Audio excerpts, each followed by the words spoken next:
I'm Sarah, and this is the story of how my husband Victor thought he could disappear with our life savings. It started with emptied bank accounts, mysterious phone calls to Colombia, and the name Sunrise Investments that I'd never heard before. Victor wasn't just planning to leave me. He was planning to take everything we'd built together over 12 years of marriage.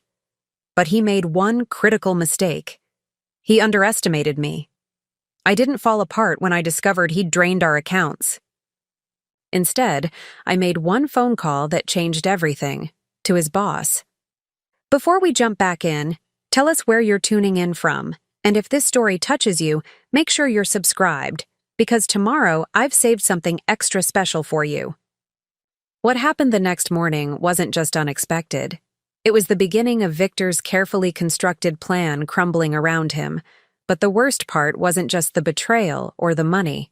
It was realizing how meticulously he'd planned it all, how many lies he'd told over months, and the shocking lengths he was willing to go to leave me with nothing. This is the story of how I fought back when I had nothing left to lose. I still remember that Monday morning in April. The spring sunshine streamed through our kitchen windows as I sat at the table, staring at my laptop in disbelief. I'd just logged into our joint account to pay our monthly bills, something I did routinely on the first Monday of every month.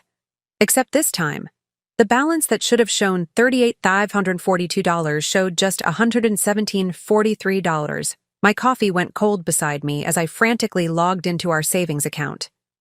The $159,000 we'd been saving for our dream house, gone. Our emergency fund of $22,000, gone.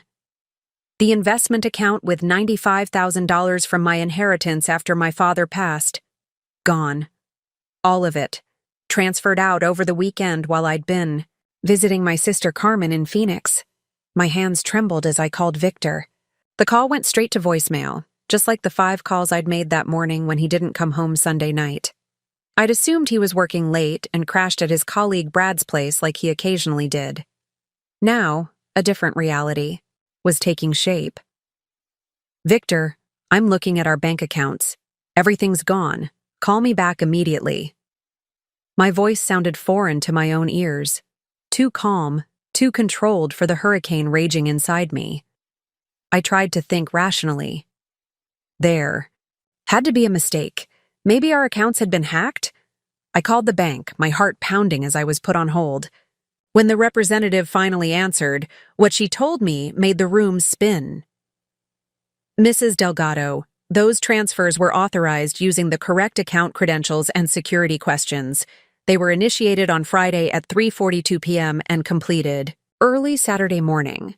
The funds were transferred to an account at First Global Bank under the name Sunrise Investments. I didn't authorize any transfers, I said, my voice rising. That's our life savings. I understand your concern, but according to our records, the transfers were initiated from your home IP address using your husband's login credentials. There was also a phone verification that matched your husband's number on file. The room seemed to close in around me. Victor had planned this. While I was packing for my weekend with Carmen, he was emptying our accounts. While I was sending him photos of my niece's birthday party, he was erasing our financial future. I hung up and sat in stunned silence. 12 years of marriage, a home we'd built together, vacations, holidays, the fertility treatments we'd been saving for. All of it reduced to $117.43 and a name I'd never heard.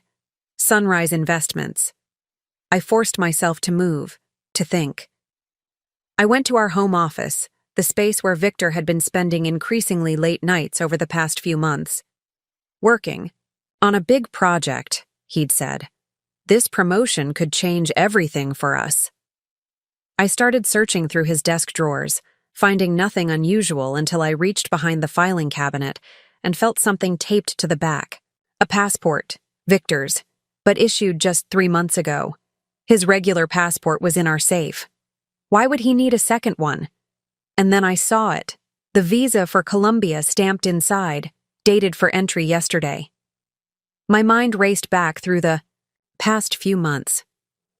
Victor taking more international calls than usual. his sudden interest in learning Spanish through those late-night language apps, the way he'd begun asking about my schedule, my plans, making note of when I'd be away from home. I sank into his office chair, my thoughts swimming with confusion and betrayal. How had we gone from renovating our craftsman home together, from planning fertility treatments, from Friday night dates, to this? The man who had proposed in the mountains, who had held me through 2 miscarriages, who had promised we'd build our family when the time was right. Had he been planning this? All along, as I sat there, surrounded by the remnants of what I thought was our life together, I remembered Alejandro Reyes, Victor's boss at Solaris International. The man who had toasted our marriage at dinner parties, who had mentored Victor through his rise to regional director for Latin American markets. If anyone might know something about Victor's strange behavior, it would be Alejandro.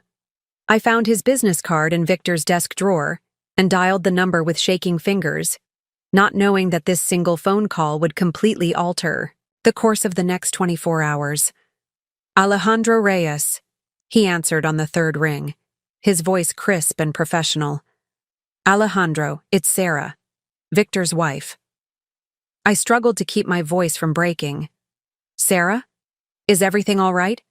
Victor called. In sick today, which is unusual for him. I took a deep breath. No, everything is not all right. Victor has emptied our bank accounts, all of them, and I've just found a second passport with a visa for Colombia. He didn't come home last night, and I can't reach him. There was a long pause.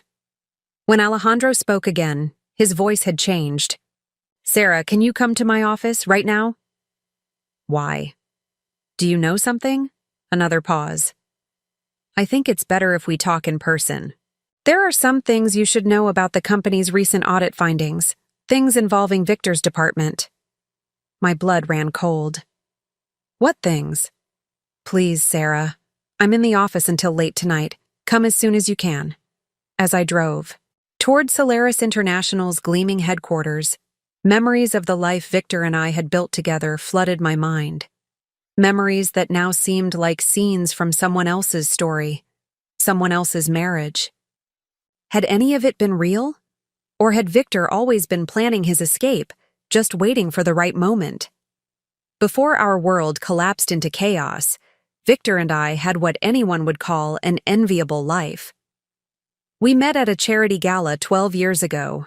I was there representing the architectural firm where I worked, and he was attending with Solaris International executives. Our eyes met across the room in that cliché way I'd always rolled my eyes at in movies. Yet there we were, drawn to each other through a crowded room of strangers. Our courtship was a whirlwind. Victor was charming, ambitious, and attentive.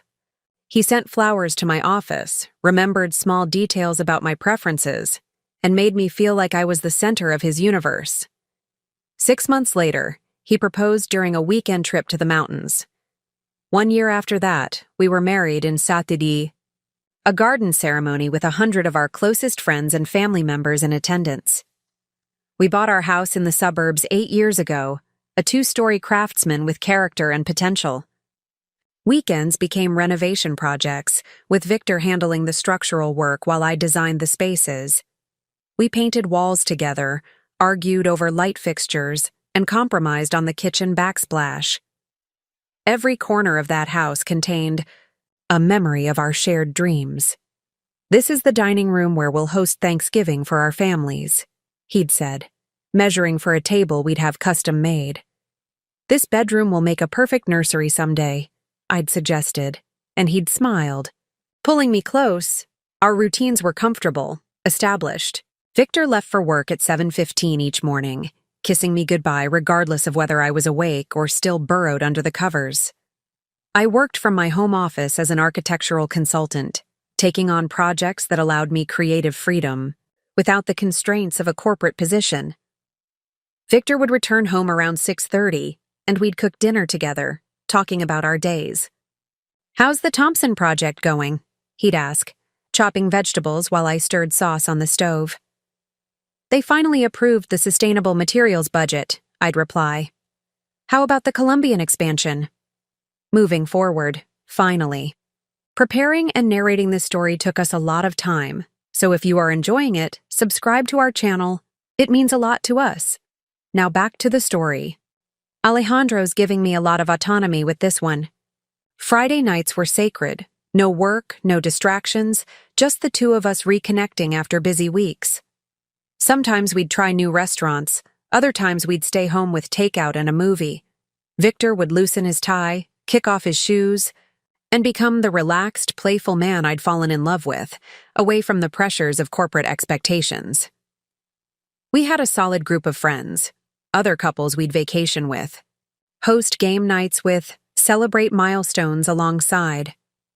Carmen, my sister, adored Victor from the beginning. "He's solid," she'd told me after meeting him, "the kind of man who shows up when it matters." Our financial situation was stable and steadily improving. Victor's career at Solaris had been on an upward trajectory since he joined the company 15 years ago. Starting in operations management, he'd worked his way up to regional director for Latin American markets, a position that came with significant responsibility and compensation. My freelance work provided a comfortable supplemental income and the flexibility I wanted. We maintained separate personal accounts, but shared a joint account for household expenses and savings goals. Our major financial decisions were always made together.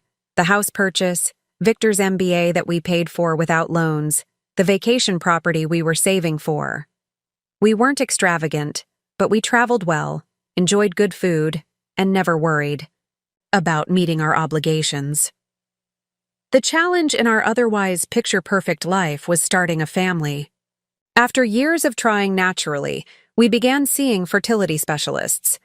2 early miscarriages left emotional scars, but Victor remained my rock through the disappointments.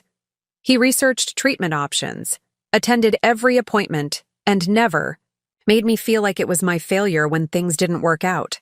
"We'll be parents when the time is right," he'd assure me, holding me through tears after negative pregnancy tests. "Whether it's through more treatments, surrogacy, or adoption, we'll find our way to a family." The most recent treatment plan was expensive, nearly $45,000 for the recommended approach, but Victor never hesitated. "We'll make it work," he promised. And we had been saving diligently, building the fund that would hopefully bring us the child we both wanted. Perhaps I should have recognized the subtle shifts in our relationship over the past year. The slightly shorter phone calls when he traveled for business. The new password on his phone that he claimed was Company Security Protocol. The late nights that became more frequent, always explained away with work pressures and project deadlines. But when you've built a life with someone, trust becomes as automatic as breathing. I didn't question the changes because I couldn't imagine there was anything to question. Victor had always been ambitious, often taking on more than he should. His growing responsibilities at Solaris meant more stress, more travel, more demands. On his time, it made sense that he seemed more distracted, more tired. "This Colombian expansion is make or break for my career," he'd explained one night when I expressed concern about his workload.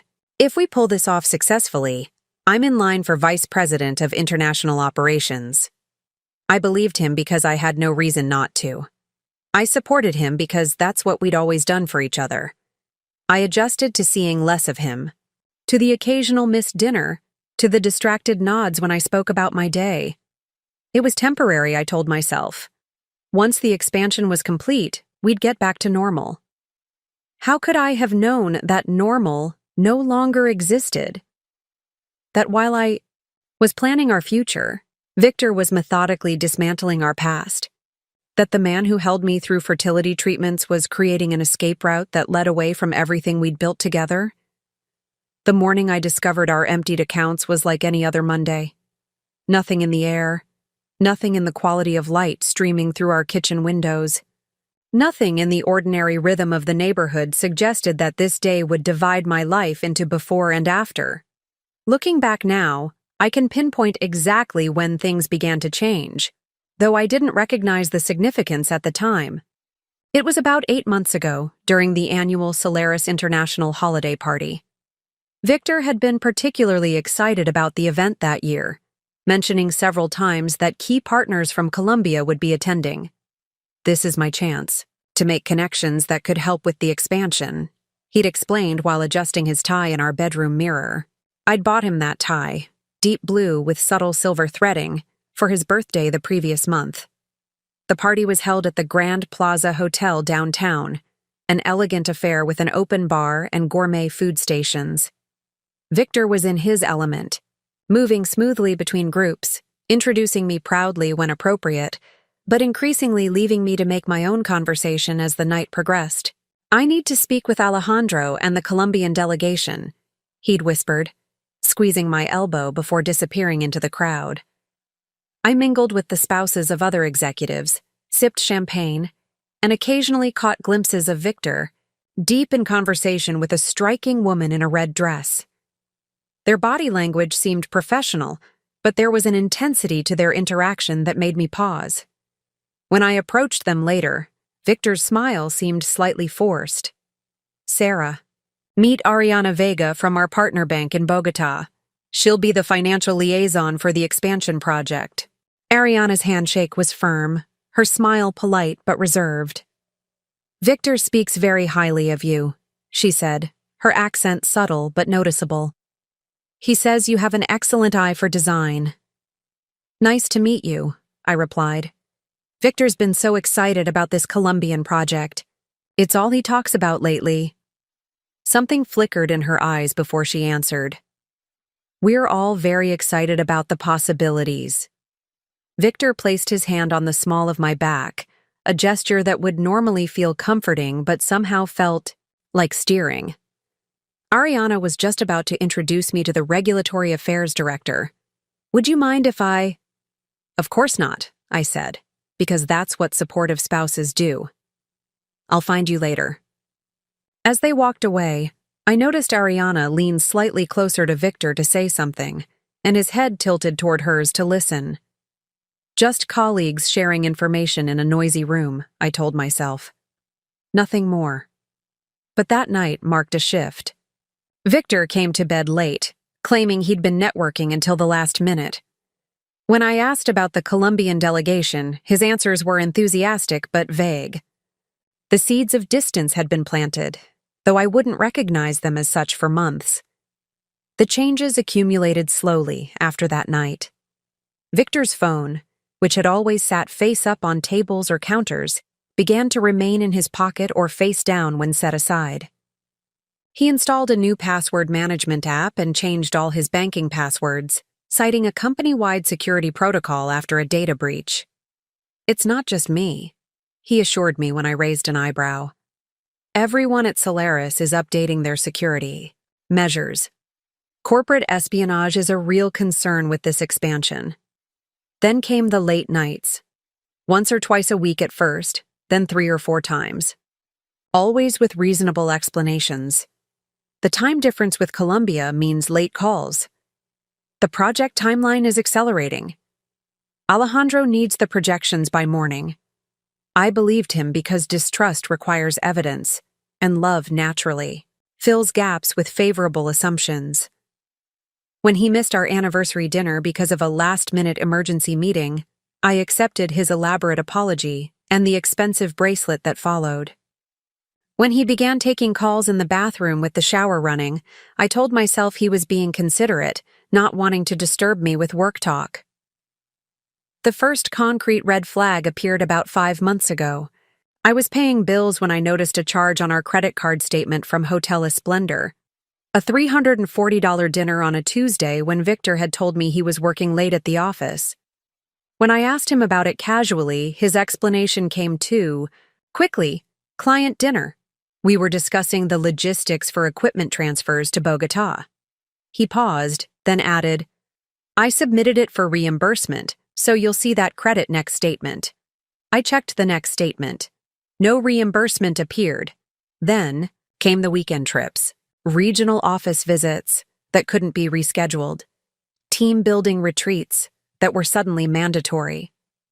Each time, Victor would return home with generic stories and small gifts that seemed like afterthoughts, airport souvenirs purchased in haste.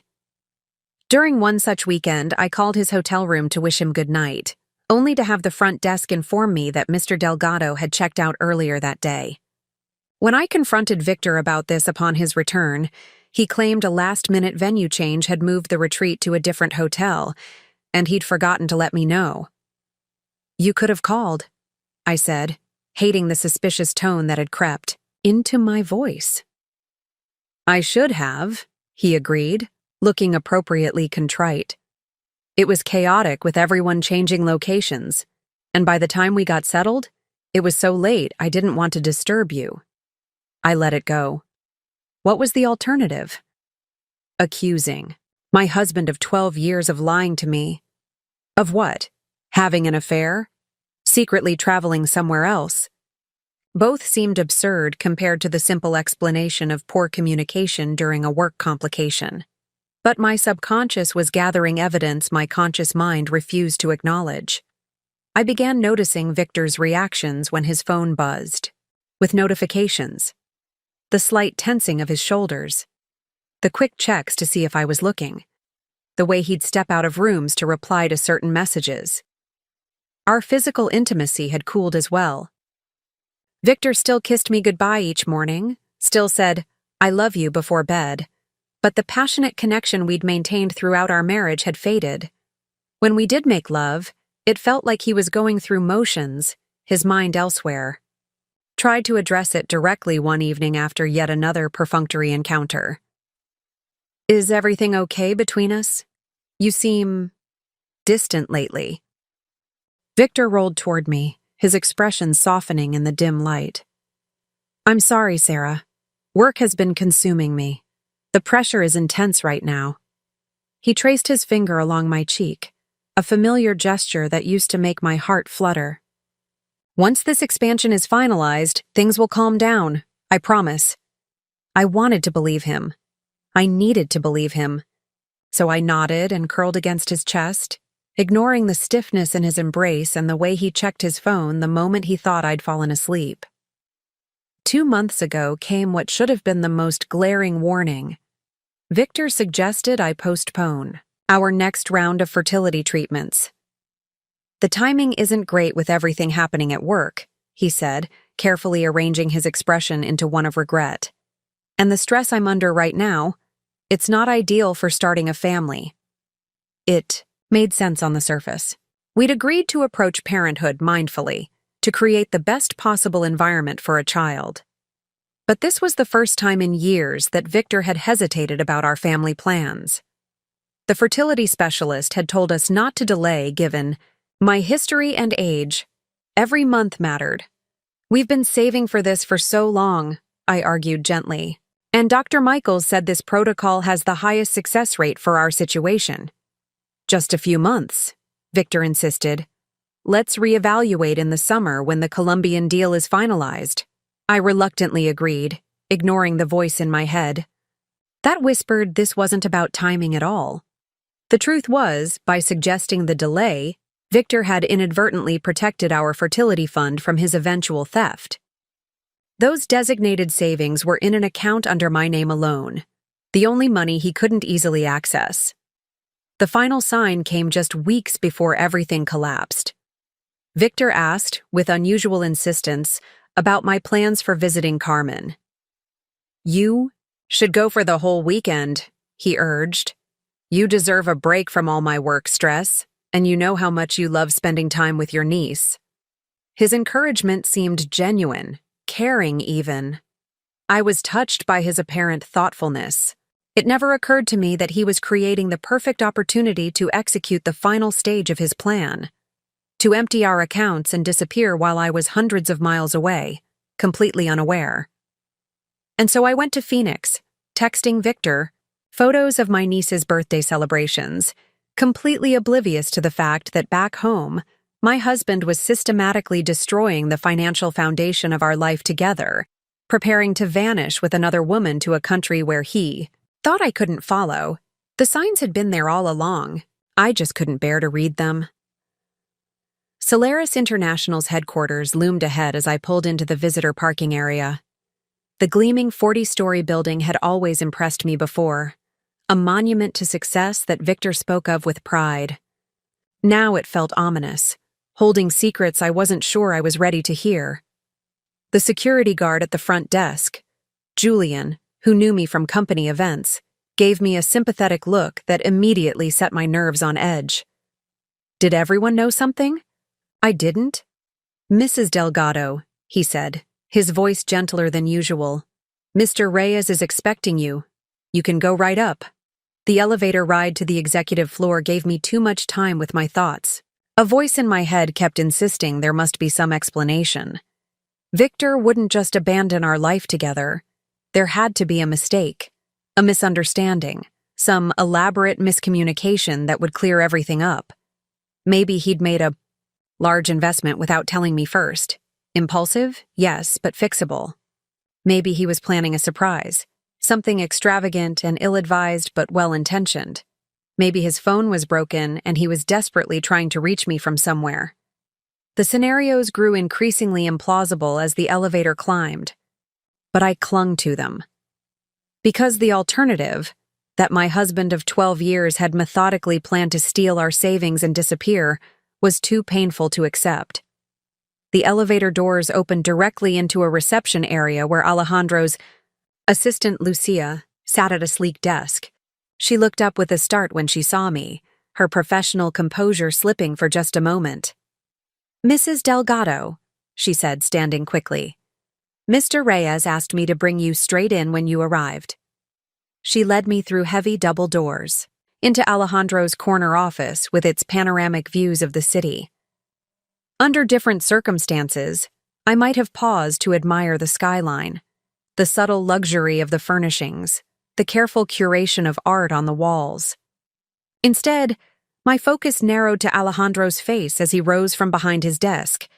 His expression was grave, his typically confident demeanor subdued. Without a word, he gestured to a sitting area rather than directing me to the chair across from his imposing desk. A small kindness I barely registered. "Sarah," he said as we sat down, "before I say anything else, I want you to know that none of this is your fault, and we will do everything we can to help you through it." The knot in my stomach tightened. Only bad news required such a preface. "Just tell me what's happening, Alejandro. What does Victor's disappearance have to do with Solaris?" He took a deep breath, choosing his words carefully. 3 weeks ago, our finance department flagged some irregularities in international wire transfers. Funds earmarked for our Bogotá expansion were being rerouted through a series of shell companies before reaching their intended recipients.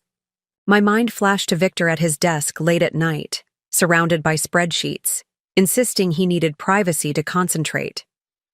At first, we thought it might be an issue with our Colombian banking partners, Alejandro continued. But our audit team traced the pattern back to its source. He paused, his expression pained. The transactions were being manipulated from within Solaris, specifically from Victor's department. I felt oddly calm, as if I were floating slightly above the scene, watching someone else receive this news. "Are you saying Victor was stealing from the company?" Alejandro nodded grimly. "We estimate the total amount at close to $2 million over the past 6 months. The method was sophisticated. Small percentages skimmed from large transfers, legitimate expenses inflated by 20 or 30% with the difference diverted. Nothing that would immediately raise alarms. $2 million. The number seemed impossibly large, disconnected from the man who had fretted over our household budget, who had insisted we save aggressively for retirement, who had calculated the optimal mortgage payment to balance current comfort with future security. We were building a case quietly, Alejandro continued, gathering evidence before confronting him. We had planned to bring him in tomorrow for questioning, with legal counsel present. He shook his head. But it appears someone tipped him off. Our IT security team detected an unauthorized remote access to the audit files over the weekend, while I was in Phoenix. While I was sending Victor photos of my niece's birthday cake, He was discovering that his scheme had been uncovered.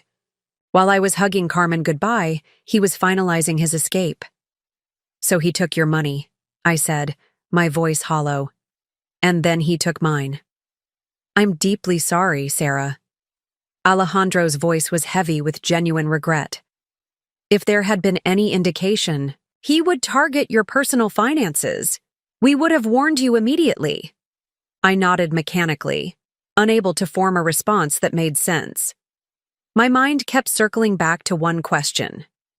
"Why?" I finally asked. "Victor made an excellent salary. We lived comfortably. Why would he risk everything for money he didn't even need?" Alejandro hesitated, exchanging a look with Lucia, who had quietly entered with a folder. The silent communication between them sent a chill through me. "There's more, isn't there?" I asked. Alejandro took the folder from Lucia and placed it on the coffee table between us, not opening it. "Our investigation uncovered communication between Victor and a financial officer at our partner bank in Bogotá, Ariana Vega, the woman from the holiday party, the striking woman in the red dress whose name had occasionally peppered Victor's work stories. Always professional mentions, always in the context of the expansion project. The communications started professionally," Alejandro continued carefully, "but became personal in nature over time." Personal. Such a neutral word for what he was actually saying. "He's been having an affair." The words came out flat, a statement rather than a question. "We believe so, yes. And we have reason to think Ms. Vega is involved in the financial irregularities as well. Her position at the bank would have given her the access needed to help conceal the diverted funds." My mind flashed to all those late-night calls Victor had taken in private. The weekend, work. Trips that couldn't be rescheduled. The growing distance between us that I'd attributed to work stress. All along, it had been her. Them.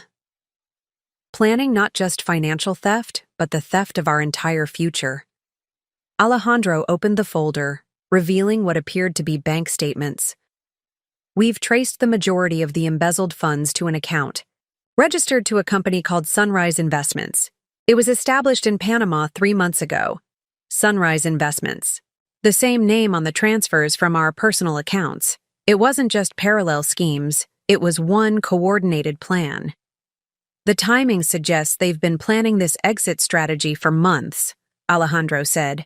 "Creating offshore accounts, establishing shell companies, preparing for a clean break. A clean break. As if 12 years of marriage, a home built together, dreams of a family, could be severed so clinically. As if I were just another loose end to be tidied away." "What happens now?" I asked, surprising myself with the steadiness in my voice. "Solaris has already notified the FBI's Financial Crimes Division. Corporate theft of this magnitude is a federal offense." Alejandro leaned forward, his expression intent. "But Sarah, if Victor has fled the country, recovery becomes much more complicated. Colombia's extradition procedures can be lengthy, especially in financial cases." The weight of reality was finally sinking in. My husband was gone. Our savings were gone. And there was no quick fix. No immediate resolution that would restore what had been stolen. Not just our money, but my trust, my security, my understanding of the life I'd been living. "I need a moment," I said quietly. Alejandro nodded, standing. "Of course, I'll give you some privacy. There's water on the sidebar if you need it. Take all the time you need." When the door closed behind him, I finally allowed the tears to come. Not dramatic sobs, but silent streams that traced the contours of a face I no longer recognized in my mind's eye. Who was I now? The woman who had been comprehensively deceived by the person she trusted most? The victim of an elaborate fraud disguised as a marriage? No, I wouldn't accept those identities. I wiped my tears with the back of my hand, anger beginning to replace the shock that had carried me through the morning. Victor had taken enough. He wouldn't take my dignity or my agency, too. I reached for the folder Alejandro had left, determined to understand exactly what I was facing. If this was my new reality, I would face it with clear eyes, no matter how painful the details. The folder contained page after page of damning evidence: bank transfers with Victor's digital signature, email exchanges with Ariana discussing transfer schedules, carefully worded but clear in their intent, a timeline meticulously assembled by Solaris's forensic accounting team showing the gradual escalation of theft, small amounts at first, growing bolder as success bred confidence. Most disturbing was a printout of a text message exchange between Victor and Ariana from just 2 weeks ago. Actor, everything in place. S visiting her sister first weekend in April. Perfect window. Ariana, tickets confirmed. Villa viewing scheduled for the 15th. Time to start our real life. Victor, can't wait to wake up with you without having to leave. I stared at those words until they blurred. Our real life. As if our marriage had been some kind of holding pattern, a temporary arrangement until something better came along. The casual cruelty of it stole my breath. When Alejandro returned, I had composed myself, the initial shock hardening into something colder and more focused. I need to know everything, I said before he could speak. Not just about the company, theft, but about their plans, their communications, anything that might help me find them. Alejandro sat down, his expression careful. The FBI will be handling the investigation now. They have resources we don't. The FBI cares about the $2 million. I care about my life savings and the man who stole them. My voice remained steady. There must be something in all this data that points to where they're going. Alejandro hesitated, then nodded. There are some patterns. The property searches on Victor's company computer were focused on a specific region, Cartagena on Colombia's Caribbean coast, luxury properties mostly. Show me, I demanded. He turned his laptop toward me, pulling up a folder of flagged browser history. Images of sprawling villas with ocean views, private pools, and gated security filled the screen. Properties with price tags between $1 and $3 million.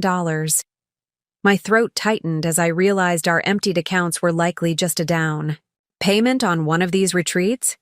The stolen corporate funds would finance the rest. And their travel plans? You mentioned tickets. We don't have specifics, only that text message reference. Our security team is working with the airline partners to... My phone buzzed with an incoming email, interrupting him. I glanced down automatically, then froze when I saw the sender. Victor. He just emailed me, I said, my fingers suddenly clumsy, as I opened the message. Sarah, by now you've discovered the transfers. I know you're hurt and angry, and you have every right to be. This isn't how I wanted things to end. The truth is, I've been unhappy for years. We've been going through the motions, living parallel lives under the same roof. I found someone who truly understands me, who shares my vision for the future. I've left you the house and your car, the furniture, everything in it. It's all yours. I've only taken what I need for my fresh start. It's more than fair. Please don't try to find me. By the time you read this, I'll be somewhere you can't reach. Don't make this uglier than it needs to be. I did care about you, in my way. Victor. I read it twice, a strange calm settling over me. The audacity was almost impressive, positioning himself as generous for not stealing the furniture, suggesting our marriage had been mutually unfulfilling, offering the feeble consolation that he cared in his way. Without a word, I handed my phone to Alejandro, who read the message with a deepening frown. He's trying to discourage you from pursuing this, he said, returning my phone. It's a tactic. Making it seem like a clean break is your best option. He's wrong, I said simply. Alejandro nodded, something like approval crossing his features. The FBI agents will be here within the hour.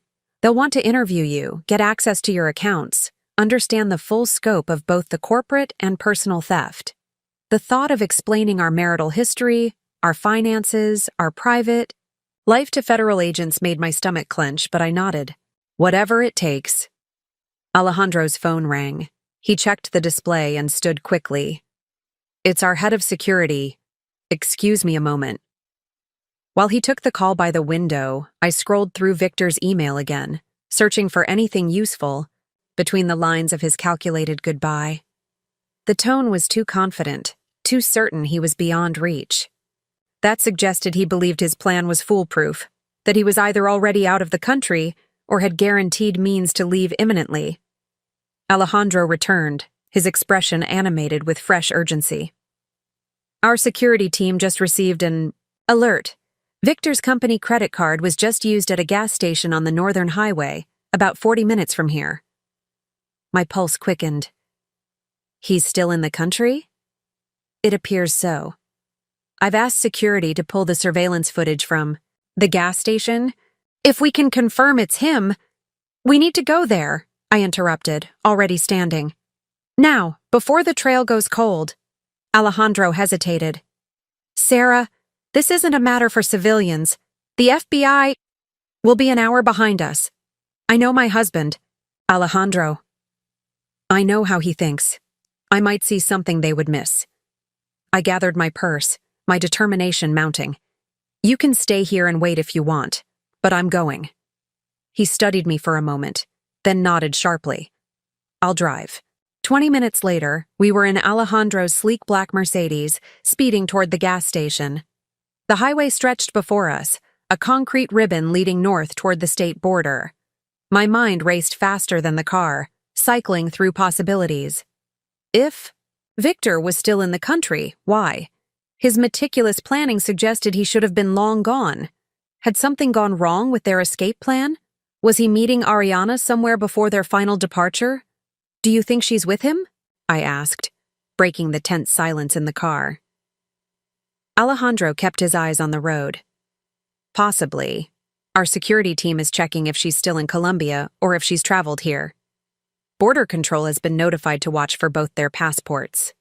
Has too, I said. I found a second passport hidden in his office at home. It's new, issued just 3 months ago. Alejandro's grip tightened on the steering wheel. A duplicate identity? That's concerning. It means he might try to cross borders under different credentials. The implications were sinking in. This wasn't just opportunistic theft. It was an elaborate scheme with international complications. Victor and Ariana weren't just running away together. They were establishing new lives with stolen millions in a country where they thought they'd be untouchable. My phone rang, Carmen's name lighting up the screen. I had texted her earlier with a brief, sanitized version of events. Victor and I, having serious issues. We'll explain later. I wasn't ready to tell her everything. I can't talk right now, I answered quickly. I'm in the middle of something important. Sarah, what's going on? Your message freaked me out. I promise I'll call you tonight. I can't explain right now. Are you safe? Her voice was tight with concern.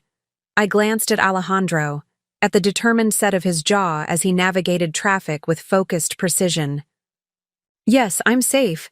I'm with Victor's boss. We're trying to sort things out. Sort what out? Sarah, you're scaring me. I have to go. I love you. I ended the call before she could press further, silencing my phone as it immediately began ringing. Again. Alejandro gave me a sidelong glance. You'll need to tell your family eventually. Eventually, I agreed. But right now, I need to focus on finding Victor. We fell silent as the GPS announced we were 5 minutes from the gas station. I stared out the window at the passing landscape, suburban developments giving way to more rural settings. Victor and I had talked about buying property out this way.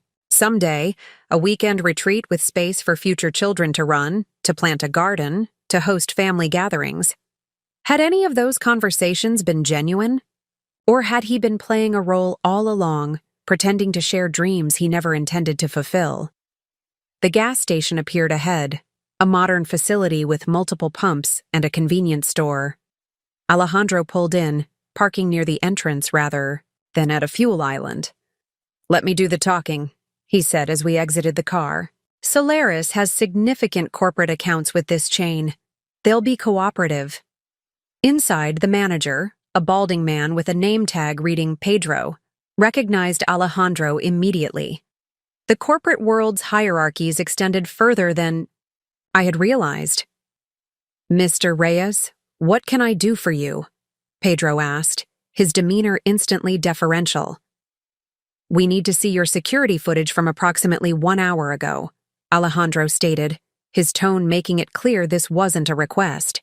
"One of our executives used his corporate card here, and we need to verify some details." Pedro nodded, leading us to a small office behind the counter. "Of course, sir. Our system stores 24 hours of footage. Do you know which pump he used?"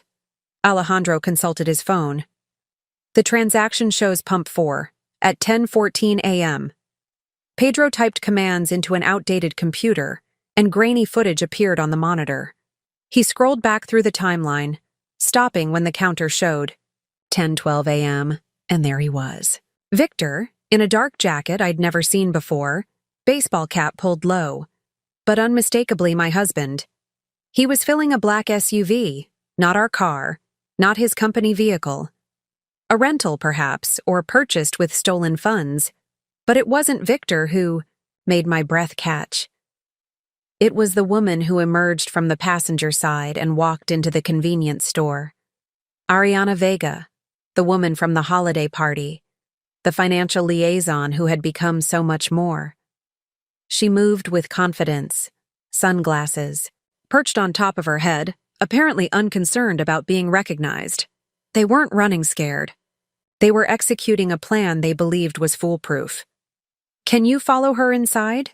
I asked Pedro. He nodded, switching to interior cameras. We watched as Ariana selected snacks, bottled water, and what appeared to be a map. "Road trip provisions." "They're driving?" I said, turning to Alejandro. "Not flying. They're taking a land route out of the country." Alejandro was already on his phone. "I need to alert the FBI and Border Patrol immediately. Can we see which direction they headed after leaving?" I asked Pedro, my heart pounding with a strange mix of dread and determination. He nodded, switching to an exterior camera that captured the gas station exit. We watched as the black SUV pulled out, turning right, continuing north. "There are 3 major border crossings if they keep heading that direction," Alejandro said, still on the phone with someone from his security team. "But they'd be foolish to use an official crossing point with their identities flagged." A thought struck me. "Can we go back to when they first arrived? I want to see if they came from the south or the north." Pedro rewound the footage. The SUV appeared from the left side of the frame, coming from the south, from the direction of the city. They weren't returning from somewhere. They were just beginning their journey.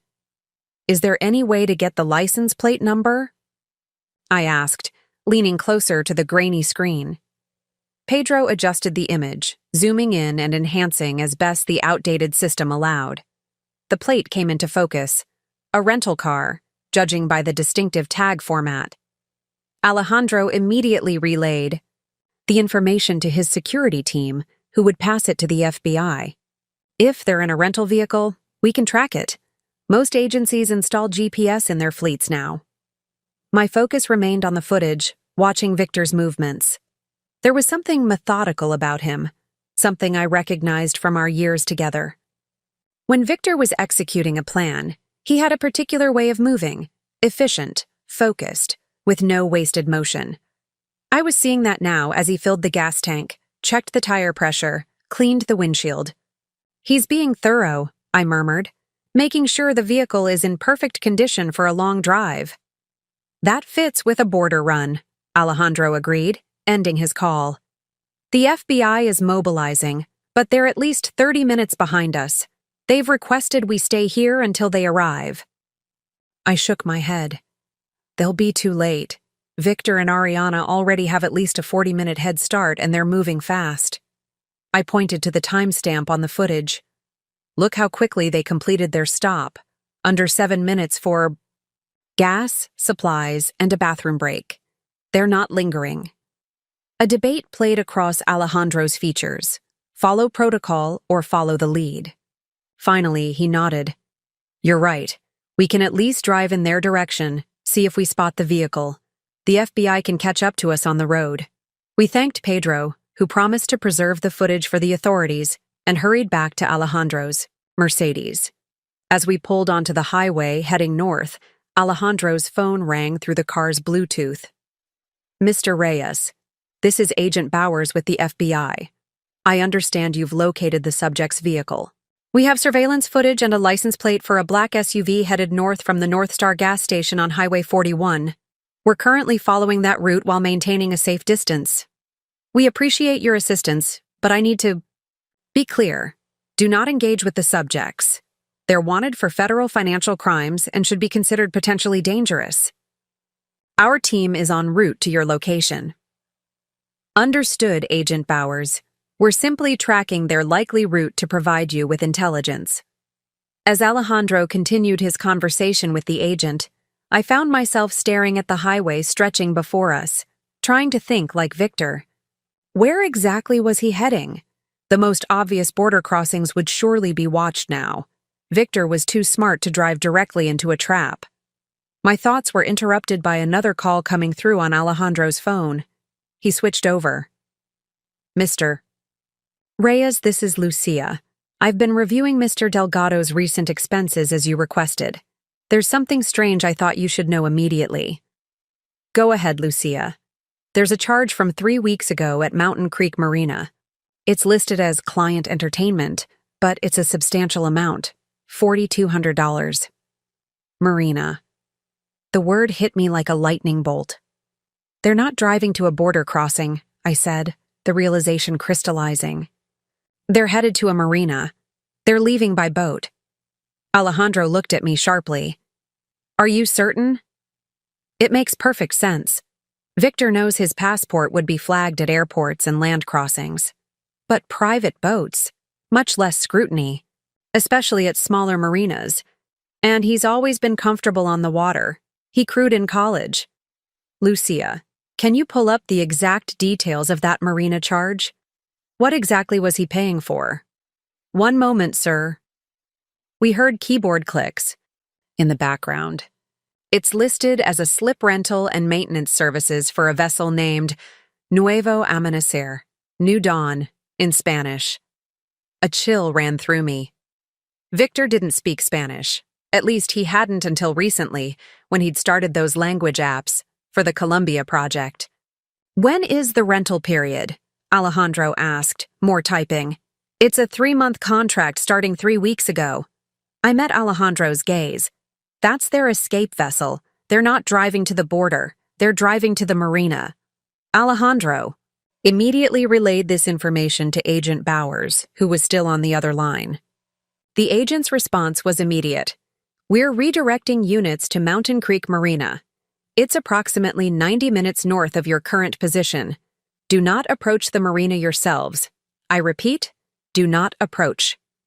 Understood, Alejandro replied, but I could see determination settling in his expression. We were closer than the FBI, much closer. As we continued north, my phone buzzed with a text message. Unknown number. I opened it cautiously. I know you're following us. Turn around and go home, Sarah. Some things aren't worth chasing. My blood ran cold. Victor knew we were coming, but how? I showed the message to Alejandro, whose jaw tightened. He might have someone watching the gas station security feeds remotely. Or what? Or he has access to Solaris's security systems and is monitoring our communications. Alejandro hit the steering wheel in frustration. I should have considered that possibility. As regional director, he had high-level clearance. The implications were serious. If Victor could monitor Solaris communications, he knew the FBI was involved. He knew we'd identified his escape route. He knew exactly how much time he had to reach the boat and disappear. Alejandro made a sudden decision, pulling off at the next exit. We need to switch vehicles and change our approach. If he's tracking my car or my phone, we're leading him straight to our moves. The exit led to a small shopping center. Alejandro parked behind a restaurant, turning to me with grim determination. We have two options. Wait for the FBI to handle this, which is the safer choice. Or continue on our own, which is risky, but might be our only chance to catch them before they reach the marina. I didn't hesitate. I didn't come this far to stop. Now? But we need transportation. Alejandro nodded, pulling out his wallet and extracting a wad of cash. I keep emergency funds, enough to rent a car without using cards that could be traced. 20 minutes later, we were back on the highway in a nondescript gray sedan rented from a local agency with cash and Alejandro's backup ID. Both our phones were turned off and stored in the glove compartment to prevent any potential tracking. The marina is about an hour from here if we maintain this speed, Alejandro said, pushing the rental car faster than was strictly legal. We have to assume Victor and Ariana know we've identified their destination. I gripped the door handle, my mind racing through scenarios. If they reach that boat before we do, they'll be gone. International waters, then on to wherever they've planned. Colombia, probably. Maybe beyond. The FBI has alerted the Coast Guard, but locating a single vessel once it's out in open water. Alejandro didn't need to finish the thought. We drove, intense silence, each mile bringing us closer to what felt like the final confrontation. I found myself thinking about the Victor I thought I knew, the man who had wooed me at that charity gala, who had built a life with me, who had held me through miscarriages and celebrated promotions and renovated our home. Had any of it been real? Or had I been living with a stranger who wore my husband's face? The gray sedan ate up the miles as we sped north, racing against both Victor's head start and the ticking clock of my own doubts. I had never considered myself a confrontational person. In our marriage, I had been the peacemaker, the one who sought compromise. Now I was hurtling toward a showdown I couldn't fully imagine. What exactly are we going to do if we find them? I asked finally. We're not law enforcement. We can't arrest them. Alejandro's hands tightened on the steering wheel. We can delay them. Create a disturbance, alert marina security, anything to keep them from boarding that boat until the FBI arrives. It wasn't much of a plan, but it was all we had. As we approached the marina area, Alejandro slowed, taking back roads to approach from an unexpected direction. Mountain Creek Marina came into view, a sprawling facility with several docks extending into a large lake that eventually connected to the river system and, ultimately, the ocean. There, I said, pointing to the parking area. The black SUV. Alejandro pulled over immediately, parking behind a maintenance building where our car wouldn't be immediately visible. We were just in time. Through the chain-link fence surrounding the marina, I could see Victor and Ariana unloading bags from the SUV, moving with the urgent efficiency of people who knew they were being pursued. They're heading for the docks, Alejandro said, pulling out binoculars from the rental car's compartment. Slip 42, according to the records. That would be on the far eastern dock. I strained to see through the fence. Victor and Ariana were now making their way down the main dock, each carrying duffel bags and what looked like provisions for a journey. Even from this distance, I could see the tension in Victor's posture, the way he kept checking over his shoulder. There's a pedestrian entrance over there, I said, pointing to a gate about 50 yards away. But we'll need a key card or something to get in. Alejandro was already moving. Follow me. I have an idea. We approached the marina entrance, where a small office housed the management staff. Through the window, I could see an older man behind the counter, helping another customer. Alejandro straightened his tie, transforming instantly from our frantic chase into the poised executive I'd seen at company functions. Let me handle this, he murmured as we entered. The bell above the door jingled cheerfully, incongruous with the storm of emotions raging inside me. The office smelled of coffee and sunscreen, with fishing trophies mounted on the walls and brochures for local attractions fanned out on a side table. Such ordinary details in what felt like the most extraordinary moment of my life. "Good afternoon," Alejandro said smoothly once the other customer had left. "I'm here regarding the vessel Nuevo Amanecer. There seems to be an urgent issue with the registration." The manager, his nameplate read Frank, frowned slightly. "Nuevo Amanecer? That would be Mr. Delgado's boat. Slip 42. Is there a problem?" "I'm afraid so," Alejandro continued, producing a business card that identified him as CEO of Solaris International. "Mr. Delgado is an executive at my company, and we've discovered some concerning financial irregularities. The vessel may have been purchased with misappropriated corporate funds." Frank's eyebrows shot up. That's above my pay grade, sir." "We understand. We simply need access to speak with Mr. Delgado, who should be at the boat now. It's a sensitive matter we'd prefer to handle privately before authorities become involved." The mention of authorities seemed to sway Frank, who nodded and reached for a set of key cards. "I can escort you to the dock." "That won't be necessary," Alejandro said smoothly. "We know where it is, and this is a delicate corporate matter." Frank hesitated, then handed over 2 visitor passes. "Just return these when you're done, and if there's any trouble—" "You'll be the first to know," Alejandro assured him, taking the passes with a confident smile. As we hurried through the gate and onto the main dock, I felt a strange detachment settle over me. Here I was, chasing my husband and his lover as they attempted to flee with stolen millions. It was like something from a movie, not the life of Sarah Delgado, architectural consultant, who until yesterday had been planning fertility treatments and kitchen renovations. "Are you all right?" Alejandro asked, noticing my expression as we navigated between rows of boats. "I don't know what I am," I answered honestly. "Angry, hurt, shocked. But mostly, I just need answers." We rounded a corner and Slip 42 came into view.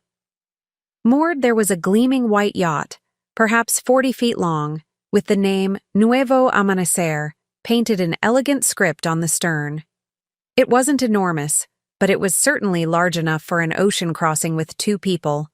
And there, on the deck, were Victor and Ariana stowing their bags and making final preparations. They hadn't seen us yet, focused as they were on their departure. I stopped abruptly, suddenly frozen. This was real. My husband, the man I had built a life with, shared a bed with, planned a family with, was escaping to a new life with another woman and our money. The abstract knowledge became visceral reality as I watched him move around the deck with comfortable familiarity, occasionally touching Ariana's arm or waist with the casual intimacy of established lovers. A wave of nausea swept through me, followed by a surge of rage so intense it made my vision blur at the edges. 12 years. 12 years of my life invested in a marriage that had apparently meant nothing to him. Fertility treatments we'd researched together, while he was planning his escape. Anniversary celebrations that he'd endured while building a relationship. With another woman. Sarah? Alejandro's voice seemed to come from far away. The FBI is still at least 15 minutes out. We need to delay them somehow. I nodded mechanically, unable to tear my eyes from the scene on the boat. Victor was smiling now, saying something to Ariana that made her laugh and lean into him. They looked happy, carefree, as if they weren't standing on a foundation of theft and betrayal. Without fully forming a plan, I started walking toward the slip. Alejandro grabbed my arm. "Wait," he hissed. "We need to be strategic." But strategy had evaporated under the heat of my fury. I shook off his hand and continued forward, my steps loud and deliberate on the wooden planks of the dock. Victor heard them first. He turned, his expression shifting from confusion to shock as he recognized me. For a split second, I saw something like guilt cross his features before a mask of cold determination replaced it. "Sarah?" he said, his voice carrying across the short distance between us. "You shouldn't have come here." "Apparently there are a lot of things I shouldn't have done," I replied, surprised by the steadiness in my voice. Trusting you is at the top of that list. Ariana had stepped closer to Victor now, her hand on his arm in a gesture that was both possessive and supportive. She was even more beautiful up close, younger than me, with a confidence that radiated from her perfectly composed features. This is pointless, Victor said, his tone clipped. You can't stop us, and you're only making this more difficult for yourself. More difficult? I repeated, incredulous. You stole our life savings. You embezzled from your company. You're fleeing the country with a woman you've been having an affair with. And you think I'm making things difficult? Victor's jaw tightened. I left you the house, the car. It's more than fair. The audacity stunned me into momentary silence. More than fair. As if our marriage had been a business arrangement he could liquidate at will, tossing me a few assets as settlement. You left me with nothing, I said, stepping closer to the edge of the dock. You took money I earned. Money my father left me when he died. Money we were saving for fertility treatments. Treatments you encouraged me to pursue while planning. Your escape. It wasn't working, Sarah, Victor said, his voice softening into something almost like pity. Our marriage, our plans, it was all going through the motions. You must have felt it too. Don't, I warned, my voice dropping dangerously.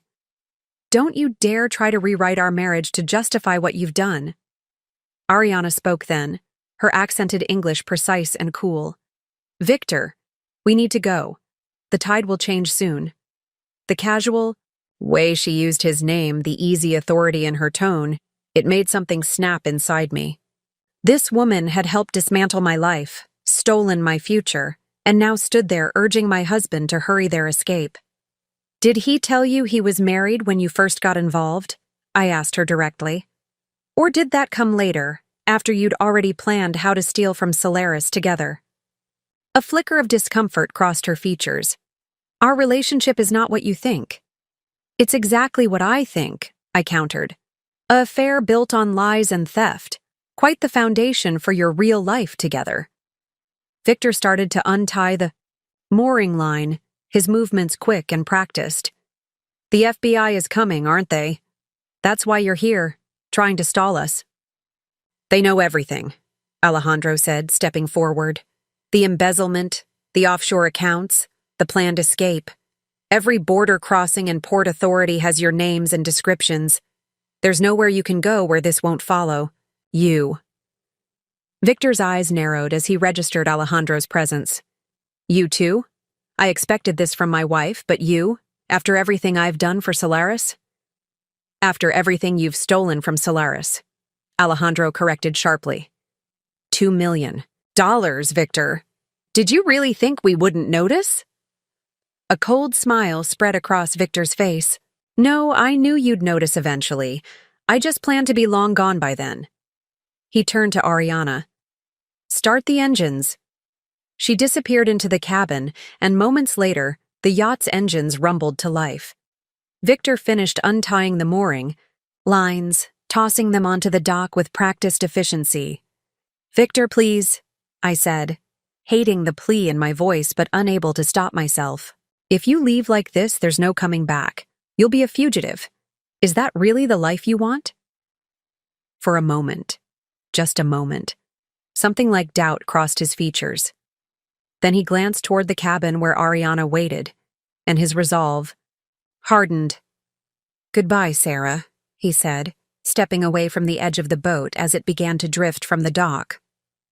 I'm sorry it ended this way. The yacht was moving now, pulling away from the slip with increasing speed.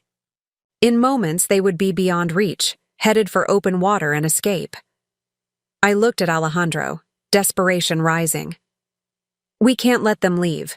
The FBI won't get here in time. His expression was grim. I know. And that's when we heard it, the distinctive wail of sirens in the distance, growing louder by the second. The yacht was already several yards from the dock, its engines rumbling louder as it gained speed. Victor stood at the helm with Ariana beside him, both of them looking back at the dock where I stood with Alejandro. Despite the distance, I could see the moment Victor registered the sound of approaching sirens, his expression shifting from triumph to calculation. "They're going to make a run for it," Alejandro said, already reaching for his phone. "I need to tell the FBI exactly where to intercept them on the water." But I was no longer listening. My attention had been caught by a small speedboat docked 2 slips down, its keys dangling in the ignition. The owner was nearby, loading fishing gear into a truck in the parking lot, clearly finished for the day and preparing to leave. Without fully processing my actions, I moved toward the boat. Alejandro's voice followed me. "Sarah, what are you doing?" "We can't let them get away," I called back, already stepping into the speedboat. "Not with everything they've taken." "Sarah, this is insane. You can't just take someone's boat." But I could, and I was. 12 years of playing by the rules had led me here, standing on a dock watching my husband escape with another woman and our life savings. Sometimes the rules needed to be broken. I'd never operated a boat on my own, but I'd been on plenty with Victor over the years. He'd even let me take the wheel occasionally, explaining the basics of navigation and control. It couldn't be that different from driving a car, I reasoned, turning the key and feeling a surge of satisfaction as the engine roared to life. "Tell the FBI we're in pursuit," I called to Alejandro, who stood frozen on the dock, astonishment clear on his face, "and apologize to the owner for me." With that, I untied the moorings and pushed away from the dock, turning the throttle gradually to build speed in the direction Victor's yacht had headed. Behind me, I could hear Alejandro shouting something, but his words were lost to the wind and engine noise as I accelerated. The speedboat cut through the water with exhilarating velocity, far faster than Victor's larger vessel. Within minutes, I was gaining on them, the distance closing rapidly. I could see Victor at the wheel now, looking back with increasing frequency, his face a mask of disbelief as he registered what was happening. I had no plan beyond catching up to them. I wasn't armed, wasn't trained in maritime pursuit tactics. But something primal had awakened in me, a refusal to be the passive victim in this story. I might not be able to stop them physically, but I could bear witness. I could look my husband in the eye as he betrayed everything we'd built together. As I drew closer, I could see Ariana pointing at me, her expression alarmed. Victor nodded and suddenly veered the yacht sharply to the right, heading toward a narrower channel that branched off from the main waterway. It was a tactical move. The channel was likely too shallow or narrow for larger vessels to follow, which would delay the Coast Guard or police boats. But my smaller speedboat could manage it easily. I adjusted course, maintaining pursuit. The channel was indeed narrower, lined with reeds and low-hanging branches from trees that crowded the banks. The wake from Victor's yacht bounced back from the closer shores, creating choppy water that made my speedboat bounce and slam against the surface. I gripped the wheel tighter, reducing speed just enough to maintain control without losing them. Ahead, I could see Victor gesturing animatedly to Ariana, who disappeared below deck momentarily, before returning with what looked like a small bag. Even from this distance, I could recognize it. The vintage leather satchel that had been a gift from my father, which Victor had appropriated years ago for important documents. "That's my family's money in there," I muttered through gritted teeth, pushing the throttle forward again. "You don't get to take that too." The channel widened slightly as it approached a small bay area. Beyond it, I could see open water, the larger lake that would eventually give them access to the river system and, ultimately, international waters. If they reached that point before authorities arrived, their chances of escape increased dramatically. Was close enough now that I could clearly see both their faces when they turned to look back at me. Victor's expression was a mixture of anger and disbelief. He had never expected this kind of pursuit from me, the wife who compromised, who avoided confrontation, who trusted him implicitly. Ariana looked genuinely afraid, clutching the railing. As she stared back at the speedboat rapidly gaining on them, the sirens were louder now, coming from multiple directions. Through gaps in the trees, I caught glimpses of flashing lights approaching the marina we'd left behind. The FBI had arrived, but they were still too far away to intercept Victor before he reached open water. It was down to me. As we entered the small bay, I made a decision. Angling the speedboat directly toward the yacht's path, I increased speed significantly. I wasn't aiming to ram them. That would be recklessly dangerous. But I could cut across their bow close enough to force Victor to make a choice. Swerve to avoid collision or maintain course and risk both our vessels. It was a gamble based on one fundamental belief. Despite everything, Victor wouldn't want to physically harm me. He had stolen, lied, betrayed, but he wasn't violent. I was counting on that remaining true. "What are you doing?" I heard him shout across the narrowing gap between our vessels. "Are you crazy?" Perhaps I was, but I was also determined. As my speedboat cut diagonally across his path, Victor had the choice. I'd predicted. He cursed loudly enough for me to hear, and swerved hard to avoid collision, sending his yacht lurching toward the shallower water near the bay's edge. The sudden maneuver was too extreme. I heard the sickening crunch of the yacht's hull connecting with something underwater, likely a submerged rock or tree stump. The larger vessel shuddered visibly, its forward momentum arrested by the impact. I circled back, slowing the speedboat and keeping a safe distance. Victor was shouting at Ariana, now, both of them moving frantically around the deck, checking the damage. From what I could see, the yacht was taking on water, not rapidly enough to sink immediately, but enough to prevent them from continuing their escape. I cut the speedboat's engine, letting it drift closer to the stricken yacht.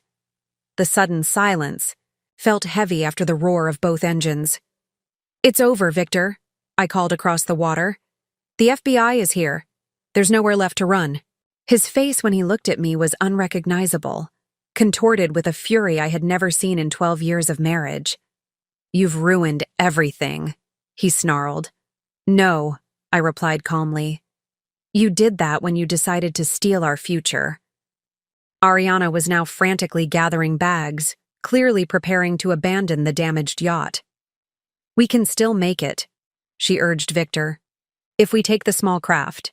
She pointed to a tender, a small auxiliary boat secured at the stern of the yacht. Victor looked torn, glancing between Ariana and the approaching lights of what were likely Coast Guard or police vessels entering the bay from the opposite side. "Don't," I said, reading his intentions. "They'll catch you anyway, and it will only make things worse." For a moment I thought he might listen. Then he turned away, helping Ariana lower the tender into the water. They were really going to try it. A desperate final attempt to escape justice. As they clambered into the small boat, Victor clutching the leather satchel that likely contained cash or valuables, I could hear the unmistakable sound of approaching boats. Through the trees, 2 Coast Guard vessels appeared, lights flashing, entering the bay from the main lakeside. Victor saw them too. He froze, the tender bobbing in the water beside the damaged yacht, Ariana already seated with their most essential bags. This was his last moment to choose, surrender with some dignity or risking everything in a futile escape attempt. I held my breath, suddenly realizing how much I still wanted him to make the right choice, even after everything. Some small part of me still cared what happened to the man I had loved for 12 years, still hoped there was something redeemable beneath the betrayal. Our eyes met across the water. In that moment, I saw something shift in his expression, a flicker of the man I thought I knew. Resignation, possibly even remorse. Then the moment passed, and Victor stepped back onto the yacht, helping Ariana back aboard as well. He raised his hands slowly as the Coast Guard vessels approached, their loudspeakers ordering both vessels to remain in position. It was over. Not in the dramatic confrontation I had imagined, but in a quiet surrender on a peaceful bay, with the afternoon sun casting long shadows across the water.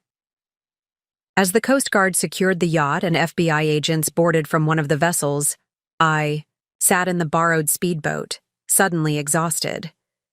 The adrenaline that had carried me through the chase drained away, leaving nothing but the hollow reality of what had happened. My marriage was over. My trust had been shattered. My financial security had been compromised, but I had refused to be a passive victim. I had fought back. And in that knowledge, I found a small kernel of strength that I suspected would eventually grow into something more substantial. Something that would carry me forward into whatever came next. The FBI agents took Victor and Ariana into custody, directly from the yacht. I watched from the speedboat as they were handcuffed and led onto the Coast Guard vessel, their faces grim with the realization that their elaborate escape had collapsed in spectacular fashion. The leather satchel, my father's gift, was confiscated by an agent who carefully logged it as evidence. When Alejandro finally reached me, arriving on one of the police boats that had joined the operation, his expression was a mixture of disbelief and reluctant admiration. "That was either the bravest or the most reckless thing I've ever seen," he said, helping me from the speedboat onto the police vessel. "Probably both." I was shaking now, the aftermath of adrenaline leaving me unsteady. I couldn't let them get away with everything. An FBI agent, a woman in her 40s with sharp eyes and a no-nonsense demeanor, approached us. "Mrs. Delgado, I'm Special Agent Rivera. We need to take your statement, but first, are you all right? Do you need medical attention?" I shook my head. "I'm fine, just processing everything." She nodded, understanding in her eyes. "It's a lot to take in. We've secured the suspects and are transporting them to the federal building downtown. We've also recovered numerous financial documents and what appears to be a significant amount of cash from their possession." "My money," I said, my voice smaller than I intended. "Our savings." "Potentially, yes. We'll need to document everything and connect it to your accounts. But if we can prove those funds were directly transferred from your joint accounts, the recovery process should be relatively straightforward." Relatively straightforward. Such a clinical phrase for the mess my life had become. Agent Rivera continued. "We'll need you to come to our offices to provide a complete statement. Mr. Reyes has already shared the corporate side of this case, but we need your details on the personal accounts." I nodded mechanically. "Whatever you need." As we returned to shore, I caught a final glimpse of Victor being led toward a waiting federal vehicle, his hands cuffed behind his back. Our eyes met briefly across the distance. I expected to see anger, perhaps blame for his capture. Instead, I saw something that might have been regret, quickly masked as he was guided into the car. The parking lot had transformed into a law enforcement staging area, with multiple vehicles and officers securing the scene. The owner of the speedboat I'd borrowed was there, looking equal parts concerned and irritated as he spoke with officers. When he saw me, his expression shifted surprisingly. "You're the one who chased them down?" he asked, approaching as an officer explained who I was.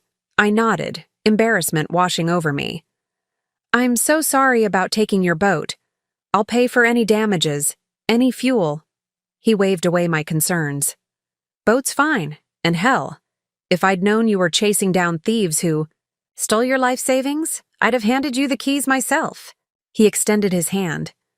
"Name's Brad Thompson. You've got guts, lady."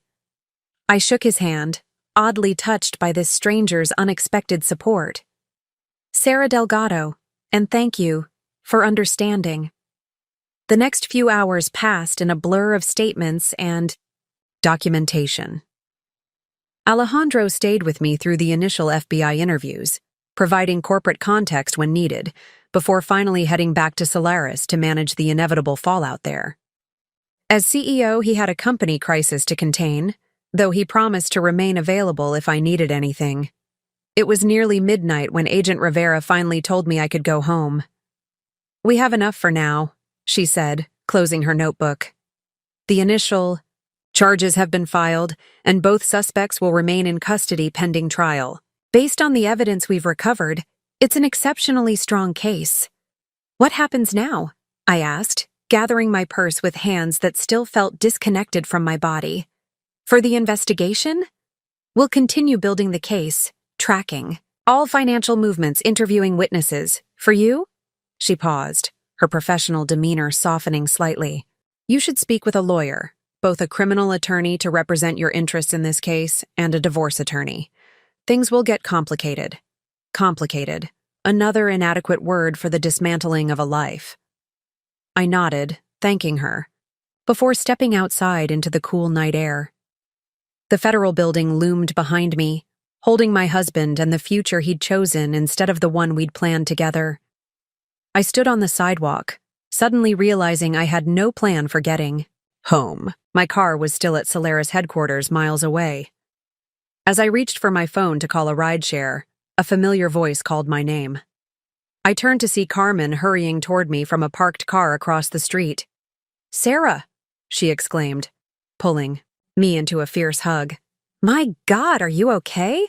I've been trying to reach you all day." I melted into my sister's embrace, the events of the day finally catching up with me. "How did you find me?" I managed. "Alejandro called me," she explained, still holding me tightly. "He thought you shouldn't be alone tonight." The thoughtfulness of this gesture from a man who was essentially my husband's boss rather than my own friend broke something inside me. The composure I'd maintained through hours of questioning crumbled, and I began to sob against Carmen's shoulder. "I've got you," she murmured, guiding me toward her car. "You're coming home with me tonight." Carmen's guest room was a sanctuary of quiet after the chaos of the day.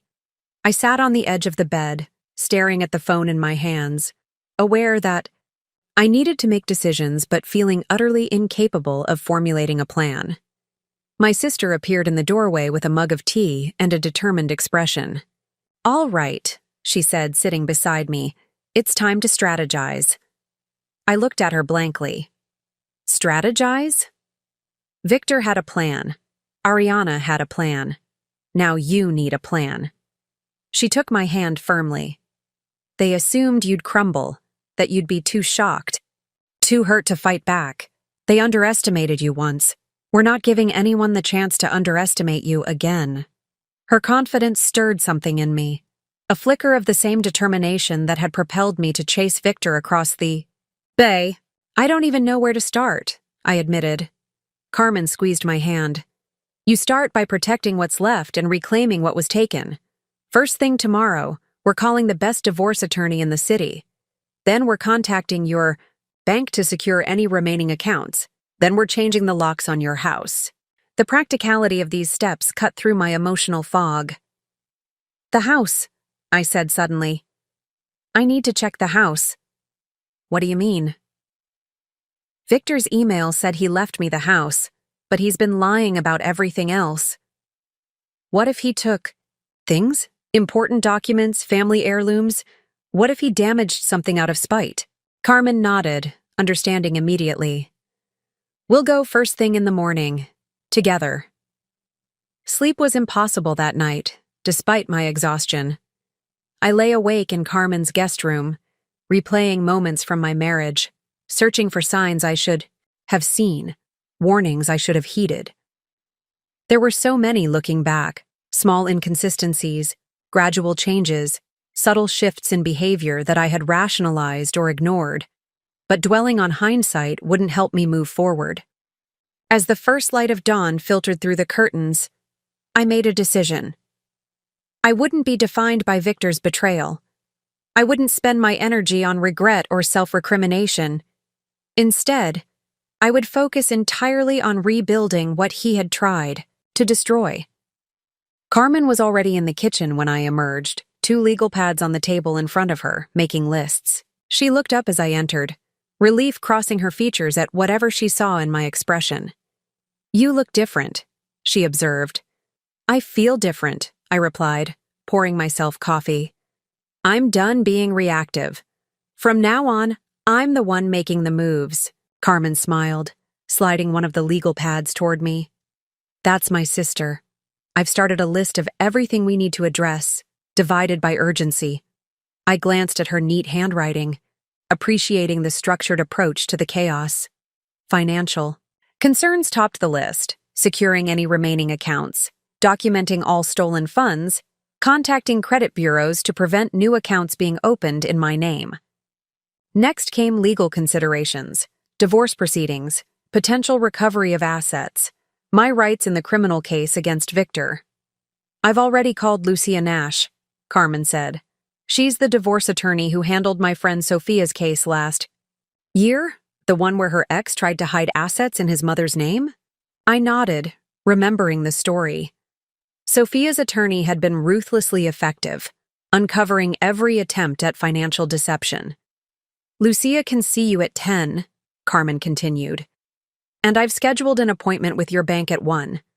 I figure we can check the house between those meetings. The systematic approach felt right, each step a concrete action I could take to reclaim control of my life. I added my own items to Carmen's list, changing passwords on all accounts Victor might know, redirecting my mail, informing clients of new contact information in case Victor attempted to interfere with my business relationships.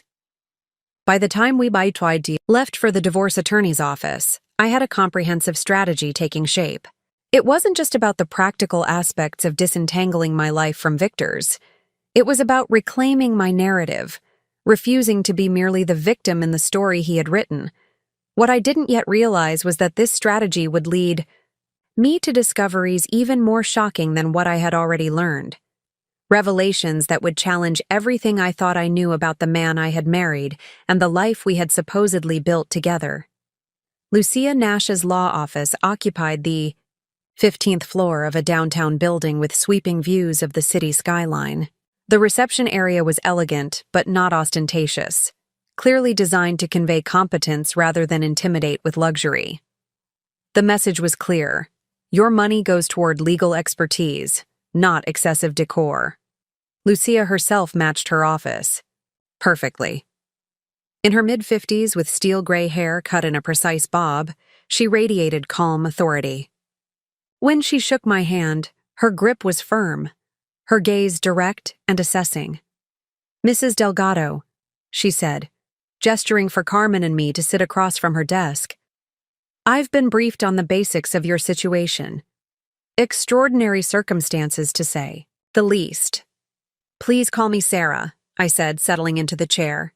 "And yes, until 2 days ago, I thought I was in a stable, if somewhat distant, marriage. Now my husband is in federal custody for embezzlement, and I've discovered he drained our accounts before attempting to flee the country with another woman."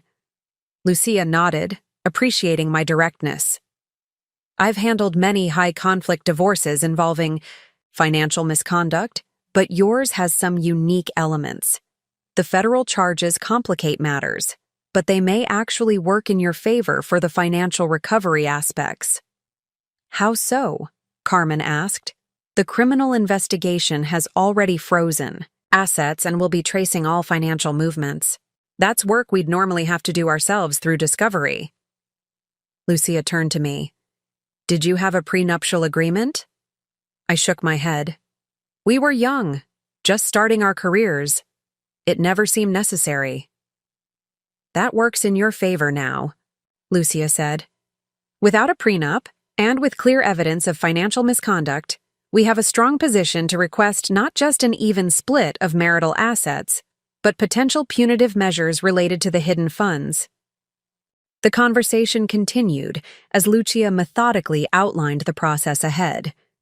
She explained that we would file for divorce immediately on grounds of adultery and financial misconduct, request an emergency hearing for temporary financial support, given the emptied accounts, and coordinate closely with the federal prosecutors to ensure my interests were represented in any plea deal Victor might pursue. "We need to be strategic," she emphasized. "Victor's attorneys will likely try to separate the embezzlement case from your marital assets, arguing that the stolen company funds aren't subject to division in divorce. We'll counter that the timing and pattern of transactions show a clear intent to deprive you of marital assets." I appreciated her analytical approach. It matched my own emerging mindset. This wasn't about emotions anymore.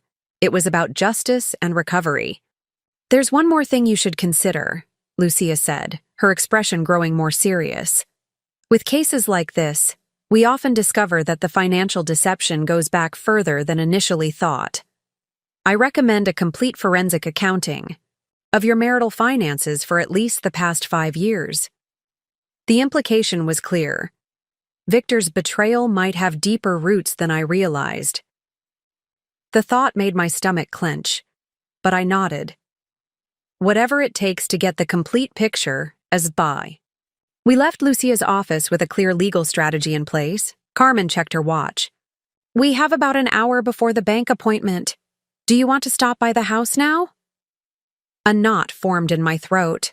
I hadn't been home since discovering the emptied accounts and Victor's disappearance. The thought of returning to our shared space, now contaminated by his deception, filled me with dread. But it needed to be done. Yes, I said. Let's get it over with. The drive to the craftsman home Victor and I had lovingly restored was silent, both Carmen and I lost in our thoughts.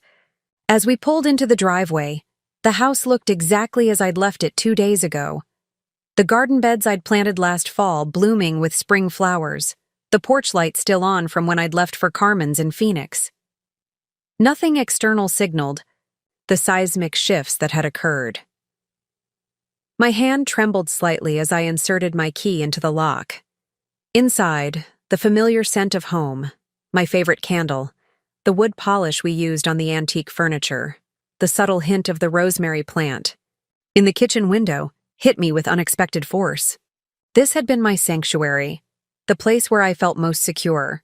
Now it felt like a stage set for a life that had been partially fictitious. Do you want me to come in with you? Carmen asked gently.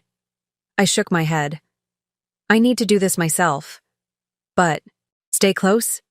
She squeezed my hand. I'll be right here if you need me. Room by room, I moved through the house, cataloging what was missing, what remained. Victor had taken surprisingly little.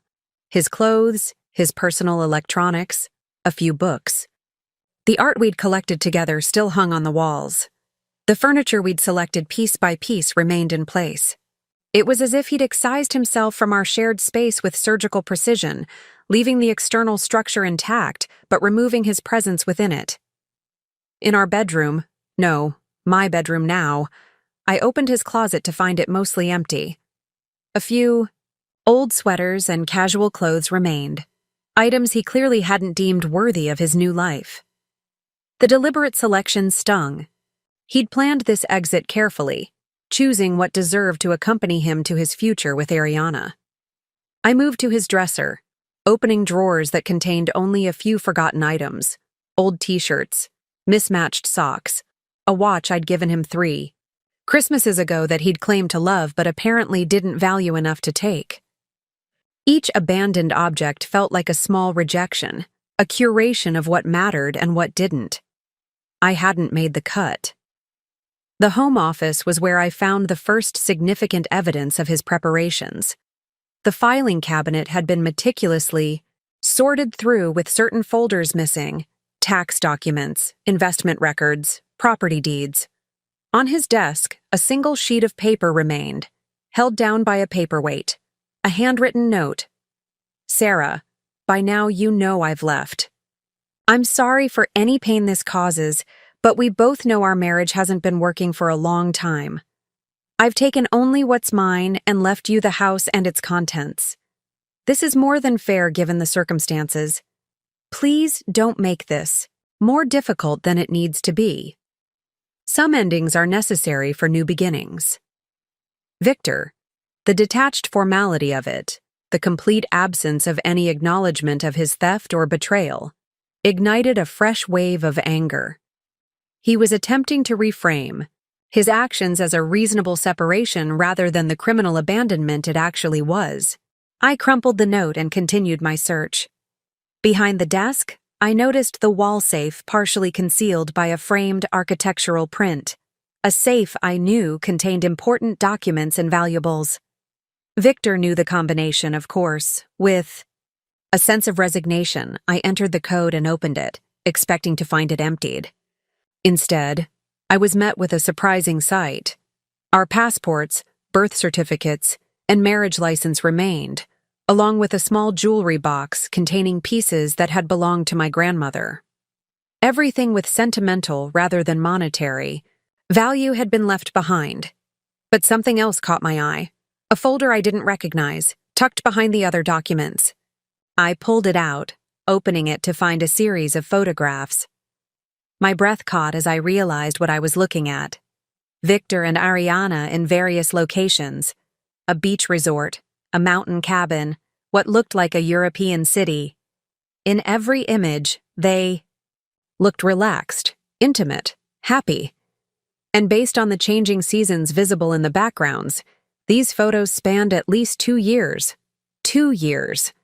Not the recent affair I had imagined, but a long-term parallel relationship that had coexisted with our marriage through anniversaries, holidays, family gatherings, discussions about fertility treatments, and our future. The final photo in the stack knocked the air from my lungs. Victor and Ariana standing in front of a partially constructed home on a tropical hillside, his arm around her waist, both of them smiling broadly at the camera. Written on the back in Victor's distinctive handwriting, "Our future home, Cartagena, construction begun January." January, 4 months ago. While he was telling me we needed to postpone fertility treatments due to work stress, he had been building a home with another woman. The level of duplicity was staggering. This wasn't an impulsive affair or a recent development. This was a carefully constructed double life, maintained with meticulous compartmentalization and years of sustained deception. Sank into the office chair, the folder clutched in my hands, as the full scope of Victor's betrayal finally crystallized. The man I'd married, the life we'd shared, the future we'd planned. All of it had been compromised by this parallel reality he'd been nurturing in secret, and I hadn't suspected a thing. The bank meeting proved to be another layer of Victor's deception unraveling. Mr. Hernandez, the financial advisor who had handled our accounts for years, looked visibly uncomfortable as he pulled up our records on his computer screen. "Mrs. Delgado, I need to inform you that there have been irregularities with your accounts beyond the recent withdrawals." I exchanged glances with Carmen before asking, "What kind of irregularities?" Mr. Hernandez adjusted his glasses nervously. "Over the past 18 months, there have been multiple transfers from your joint savings account to an investment account we opened for Mr. Delgado." "We don't have an investment account," I said, my stomach tightening. "At least, not one I'm aware of." "That's the irregularity," he replied carefully. "The account was opened in Mr. Delgado's name only, with documentation showing your signed consent to transfer funds from joint accounts." Carmen leaned forward. "My sister never signed any such consent." Mr. Hernandez turned his monitor toward us, showing a document with what appeared to be my signature at the bottom. "This authorization was processed last year. It granted Mr. Delgado permission to move funds for family investment purposes." I stared at the signature. It looked like mine, close enough to pass a casual inspection. But certain subtle details were wrong. The way the S curved, the connecting stroke in the ah of Sarah. "That's not my signature," I said quietly. "He forged it." The forgery revelation triggered a more thorough investigation of our accounts. By the time we left the bank 2 hours later, the picture that emerged was devastating. Victor hadn't just emptied our accounts before fleeing. He had been systematically siphoning money for well over a year, moving smaller amounts to his private investment account, which had subsequently transferred funds to offshore accounts in Panama and the Cayman Islands. "We'll freeze all remaining accounts and file fraud reports immediately," Mr. Hernandez assured me.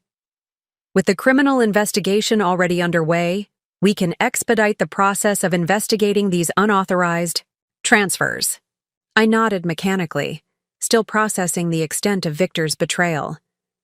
The preparation, the calculation, the sustained deception required to execute this plan made my head spin.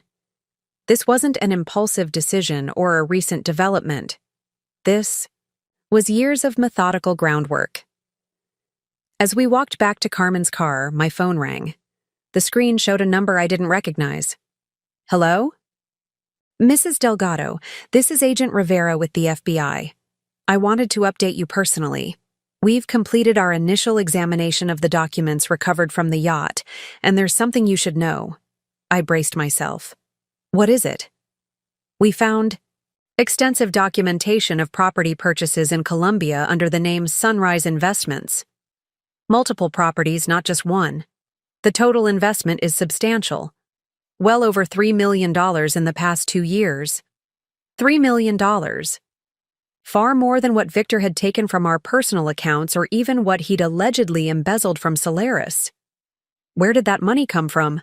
I asked, though I was beginning to suspect the answer. That's what concerns us, Agent Rivera replied. The financial trail suggests there may be additional corporate accounts involved beyond Solaris. We believe your husband may have been engaged in a much larger scheme than initially thought. The implications were staggering.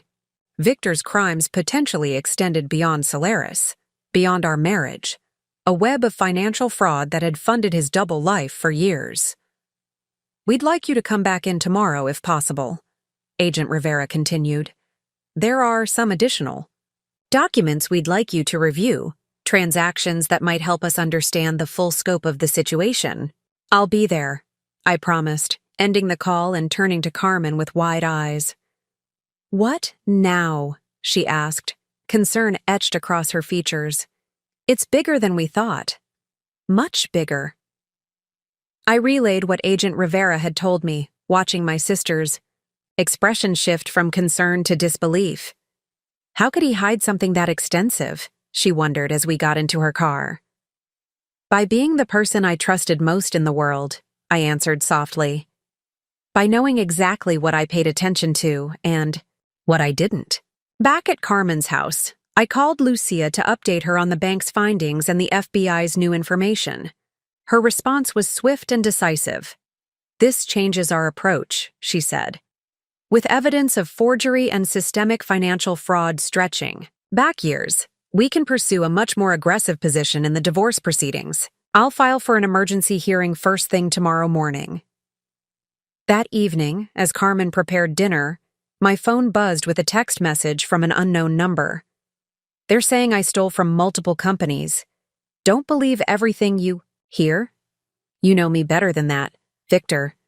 Somehow he had gotten access to a phone despite being in federal custody. My hands trembled as I read and reread the message. The audacity of appealing to my knowledge of his character after everything he'd done was breathtaking. Before I could decide whether to respond, another message came through. They'll try to turn you against me completely. Remember who helped you through your father's death, who supported your career changes. There are two sides to every story. The manipulation was so transparent now that I could see it clearly. The selective reminders of his support during difficult times, the implication that my perception was being manipulated rather than his actions being exposed. Classic Victor, reframing the narrative to cast himself in the most favorable light. Showed the messages to Carmen, who immediately called Lucia. Is this even legal? Him contacting her from custody? Absolutely not, Lucia replied, her voice sharp with concern. Document everything but don't respond. I'll contact the prosecutor. Immediately. This could violate the conditions of his detention. More messages arrived throughout the evening, each more desperate than the last. The FBI is exaggerating everything to build their case. You're letting them manipulate you. Ariana means nothing. She was just helping with some international investments. The photos don't tell the whole story. Think about what you're doing. 12 years together, thrown away because of a misunderstanding about finances? Each message revealed more about Victor's true character than he intended. The ease with which he dismissed Ariana, the woman he'd been building a home with, planning a future with, showed his willingness to discard people when they no longer served his purposes. The attempt to downplay emptying our accounts as a misunderstanding about finances demonstrated his pathological inability to take responsibility for his actions. The final message arrived just before midnight. If you cooperate with the prosecution, you'll regret it. I still have friends on the outside. Think carefully about your next move, Sarah. A threat. Veiled but unmistakable. The last pretense of the caring husband stripped away to reveal something much darker underneath. I forwarded it to Lucia and Agent Rivera immediately. Within 20 minutes, Agent Rivera called back. "We've identified the source of the messages," she said, her voice tight with controlled anger. "It appears a detention officer was allowing Mr. Delgado to use a personal phone in exchange for payment. Both are now facing additional charges. He threatened me," I said, still staring at the last message. "We're taking it very seriously," Agent Rivera assured me. "In light of this development, we'd like to arrange protection for you until we can fully assess whether there's any credible threat behind his words. The suggestion that I might need protection from my own husband, that Victor might have friends willing to do something that would make me regret cooperating, added a frightening new dimension to an already nightmarish situation." "Do you think there's a real threat?" I asked, trying to keep my voice steady. "We don't know yet," Agent Rivera replied honestly. "But given the extent of the financial crimes we're uncovering and the network of connections involved, we're not taking any chances. An officer will be stationed outside your residence beginning tonight." After ending the call, I sat in Carmen's guest room, the reality of my situation settling over me like a heavy blanket. My husband wasn't just a thief and a liar. He might be something far more dangerous. The man I had shared a bed with for 12 years, who had held me when I cried, who had discussed having children with me, was now someone I needed protection from. The painful truth was crystallizing. I had never really known Victor at all. The next morning brought a grim new reality. An unmarked police car sat outside Carmen's house, a plainclothes officer nodding respectfully when we left for my appointment at the FBI office. The implied threat in Victor's messages had transformed my divorce from a private pain into a security concern. "This is surreal," Carmen muttered as we drove downtown. "2 days ago, you were planning fertility treatments. Now you have police protection from your own husband." I stared out the window at the passing cityscape, buildings that suddenly seemed filled with strangers who might be connected to Victor's friends on the outside. "I keep thinking I'll wake up," I admitted, "that this whole thing will turn out to be some bizarre nightmare." The FBI office hummed with quiet efficiency as Agent Rivera led us to a conference room where documents were arranged in neat stacks across a large table. "These were recovered from the yacht and Mr. Delgado's company apartment," she explained. "We've organized them by type: property records, bank statements, correspondence. We'd like you to review them. Identify anything you recognize or that seems significant based on your knowledge of your husband's affairs." For the next 3 hours, I methodically worked through the evidence of Victor's double life. There were property deeds for not just the Cartagena house from the photos, but 2 additional properties, a beachfront condo in Cancun and an apartment in Panama City. All purchased within the last 2 years, all under Sunrise Investments.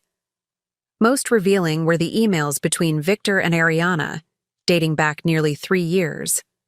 Their relationship had begun during a business trip to Bogotá, a trip I remembered, Victor extending by 2 days for site visits. The correspondence showed the gradual evolution from professional contacts to lovers to partners in both romance and crime. "The American account is secure," Victor had written in one email from last year. "No one's connecting the dots between the different corporations. We'll have the full amount transferred before anyone realizes what's happening." "The American account," I murmured, pointing this out to Agent Rivera. "What does that refer to?" She made a note. "We're still piecing together the full structure, but it appears to be one of several shell companies used to move funds between legitimate businesses and offshore accounts." As I continued reading, a disturbing pattern emerged. Victor and Ariana hadn't been working alone. References to other individuals, identified only by initials or code names, appeared throughout their communications. Phrases like, J confirms, the documentation is ready, and R will handle the regulatory side, suggested a network of accomplices. This is bigger than just Victor and Ariana, isn't it? I asked, looking up at Agent Rivera. She nodded grimly. We believe they were part of a sophisticated financial fraud network operating across multiple companies and countries. Your husband appears to have been one of the key architects, but not the only player. The revelation shifted my understanding once again.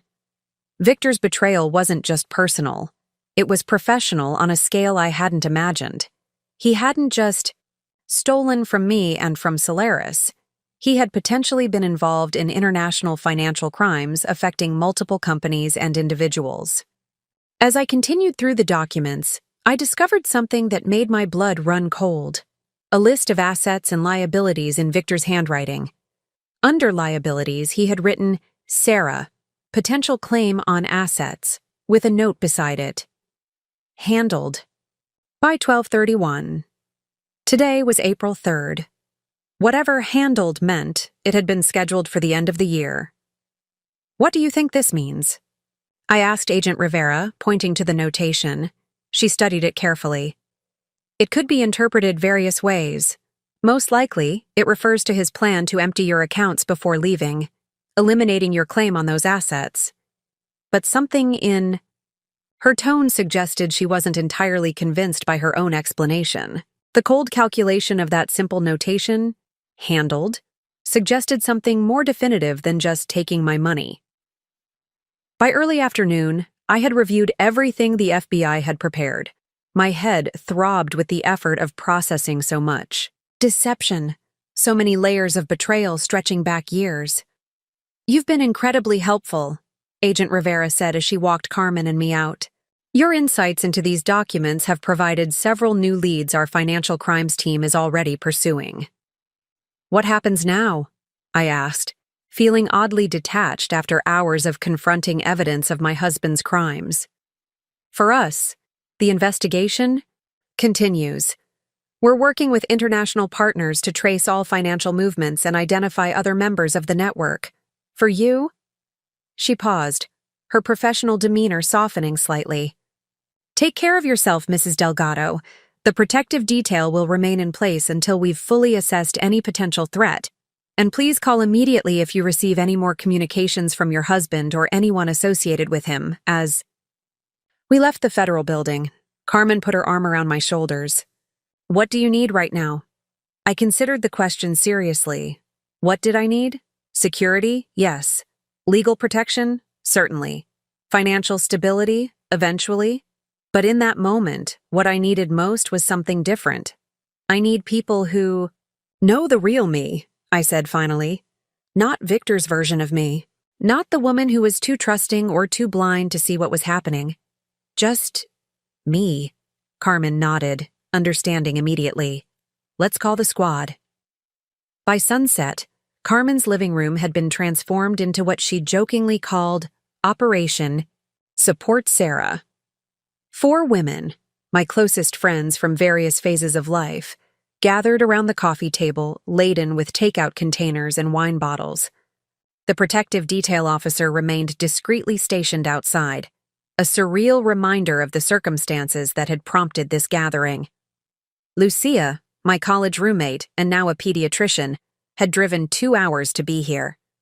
Sophia, whom I'd met in a design workshop 5 years ago, had canceled 3 client meetings.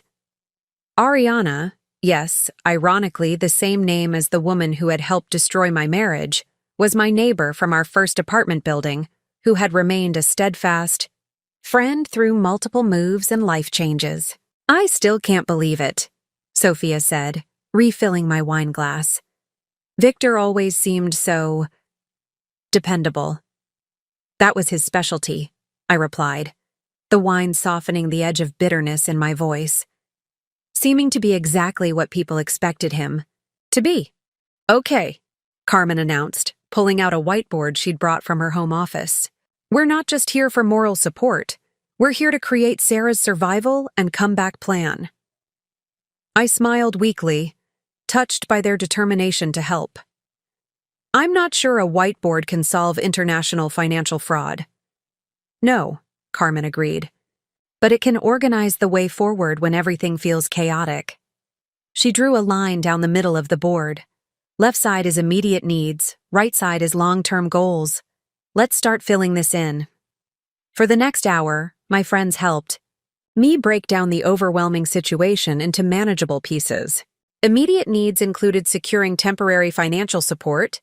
Lucia offered her guest house rent-free, updating client contracts with new contact information. Sophia, who worked in the same industry, volunteered to help with wording, and establishing a routine for my mental health. Ariana, who had survived her own traumatic divorce years earlier, shared her coping strategies. The process was therapeutic, transforming the nebulous crisis into concrete tasks with solutions. But as we moved to long-term planning, reality intruded with a phone call from Agent Rivera. "Mrs. Delgado," she began, her tone instantly alerting me that something had changed. "I'm calling to inform you that we've received credible information about potential interference with your financial accounts and professional relationships." My stomach dropped. What kind of interference? "It appears that before his arrest, your husband set several plans in motion. We've intercepted communications suggesting he arranged for someone to contact your clients with damaging claims about your professional conduct." I closed my eyes, the room suddenly spinning slightly. What claims? Allegations of ethical violations in your architectural consulting work, specifically, accepting kickbacks from contractors for project referrals. The accusation was not just false, but calculated to strike at the heart of my professional reputation. Architecture and design consulting operated largely on trust and referrals. Even unfounded ethics allegations could destroy a career overnight. "That's absurd," I said, my voice tight. "We know," Agent Rivera interrupted gently. "We found no evidence to support these claims, but we wanted to warn you because it appears these allegations may begin circulating as early as tomorrow through anonymous emails to your client list." The methodical cruelty of it took my breath away. Even from federal custody, Victor was finding ways to destroy what remained of my life. "Is there anything I can do to stop it?" I asked. "We're working with the prosecutor to expand the charges against your husband to include witness intimidation and obstruction of justice. But practically speaking, the most effective approach would be for you to proactively contact your most important clients before they receive these communications." After ending the call, I turned to face my friends, their expressions a mixture of shock and outrage as I relayed what Agent Rivera had told me. "He's trying to destroy your livelihood now?" Sophia exclaimed. "This is beyond divorce spite. This is sociopathic." Carmen added a new section to the whiteboard.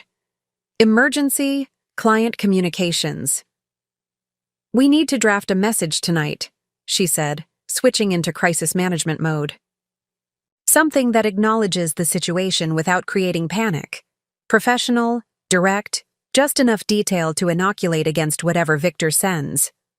Sophia nodded, already pulling out her laptop. "I've handled reputation management for design firms. Let me help draft this." As my friends mobilized around this new threat, I felt a strange calm settle over me. This was Victor's true face, the vindictive, calculating man behind the dependable husband mask. The man who, even facing federal charges, would use his remaining resources to ensure I didn't survive his downfall intact. But he had miscalculated again. He had assumed I would face this alone, without support or resources to counter his attacks.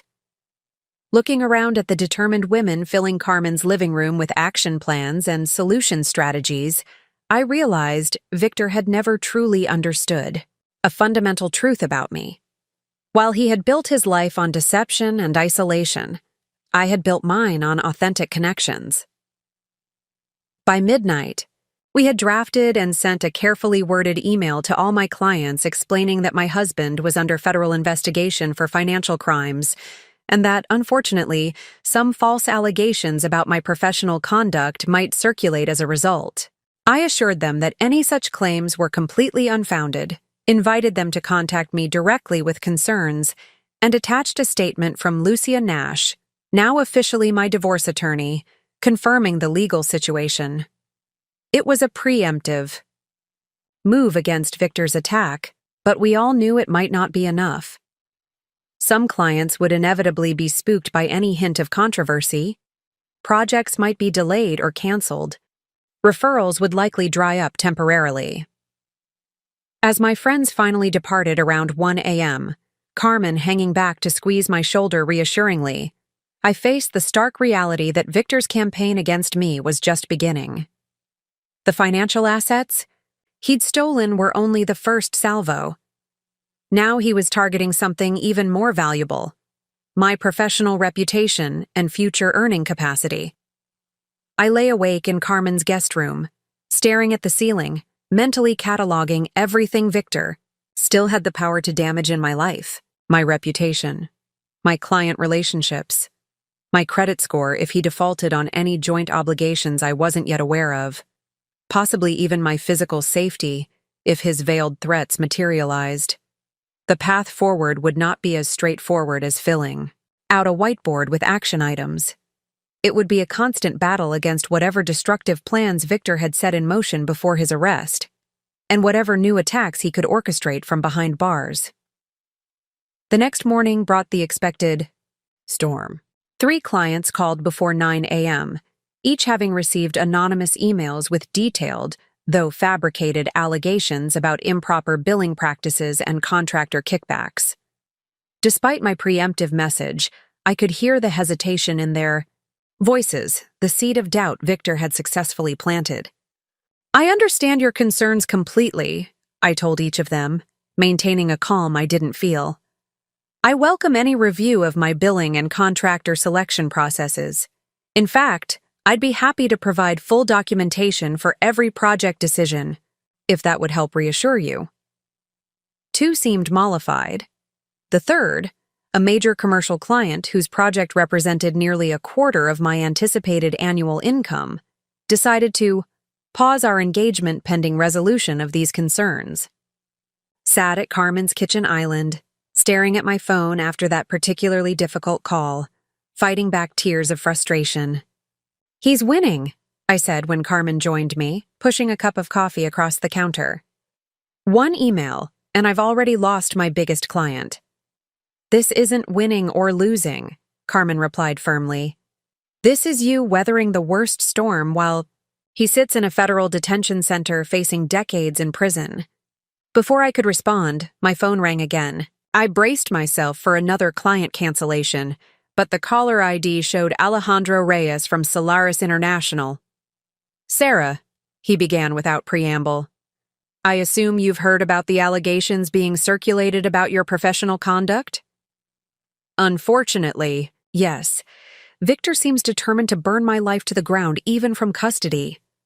"I thought as much," Alejandro said, his voice tight with controlled anger. "I'm calling because similar allegations are being directed at several Solaris executives who had close working relationships with Victor. It appears to be a coordinated attempt to discredit potential witnesses against him. This was larger than just an attack on me. Victor was systematically targeting anyone who could testify against him, using preemptively planted allegations to undermine credibility." "What are you doing about it?" I asked, fighting back publicly. "I've called an emergency press conference for noon today. Solaris is officially denouncing these allegations as retaliatory actions by a former executive facing serious criminal charges." He paused. "I'd like you to join me at this press conference." The request caught me completely off guard. "Me? Why?" "Because independently responding to whisper campaigns rarely works. A unified front from multiple targets of these allegations sends a much stronger message." His tone softened slightly. "And frankly, Sarah, you have an extremely compelling story to tell. The wife who discovered her husband's crimes, helped capture him, and is now being victimized again through these false allegations." The strategic part of my brain, the part that had been gradually awakening since discovering the emptied accounts, recognized the logic in Alejandro's suggestion. Individual denials could be dismissed. A coordinated response from multiple targets created a narrative of orchestrated retaliation by Victor.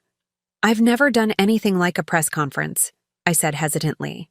"You chased your husband across a marina in a stolen speedboat," Alejandro reminded me, a hint of wry amusement in his voice. "I think you can handle a few reporters." The memory of that moment, the determination that had propelled me to take action rather than collapse in despair, stirred something in me. Victor expected me to hide, to defend myself in private while my reputation unraveled. He wouldn't expect me to step into the spotlight and fight back publicly. "What time should I be there?" I asked. 3 hours later, I stood beside Alejandro and 2 other Solaris executives on the steps of the company headquarters as cameras flashed and reporters called questions.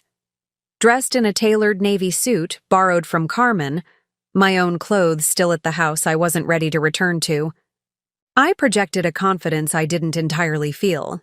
Alejandro spoke first, his statement crisp and authoritative.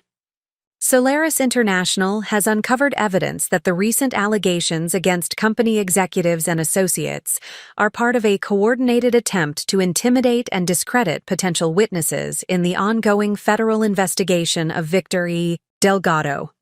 We are providing this evidence to federal prosecutors and expect additional charges of witness tampering to be filed imminently."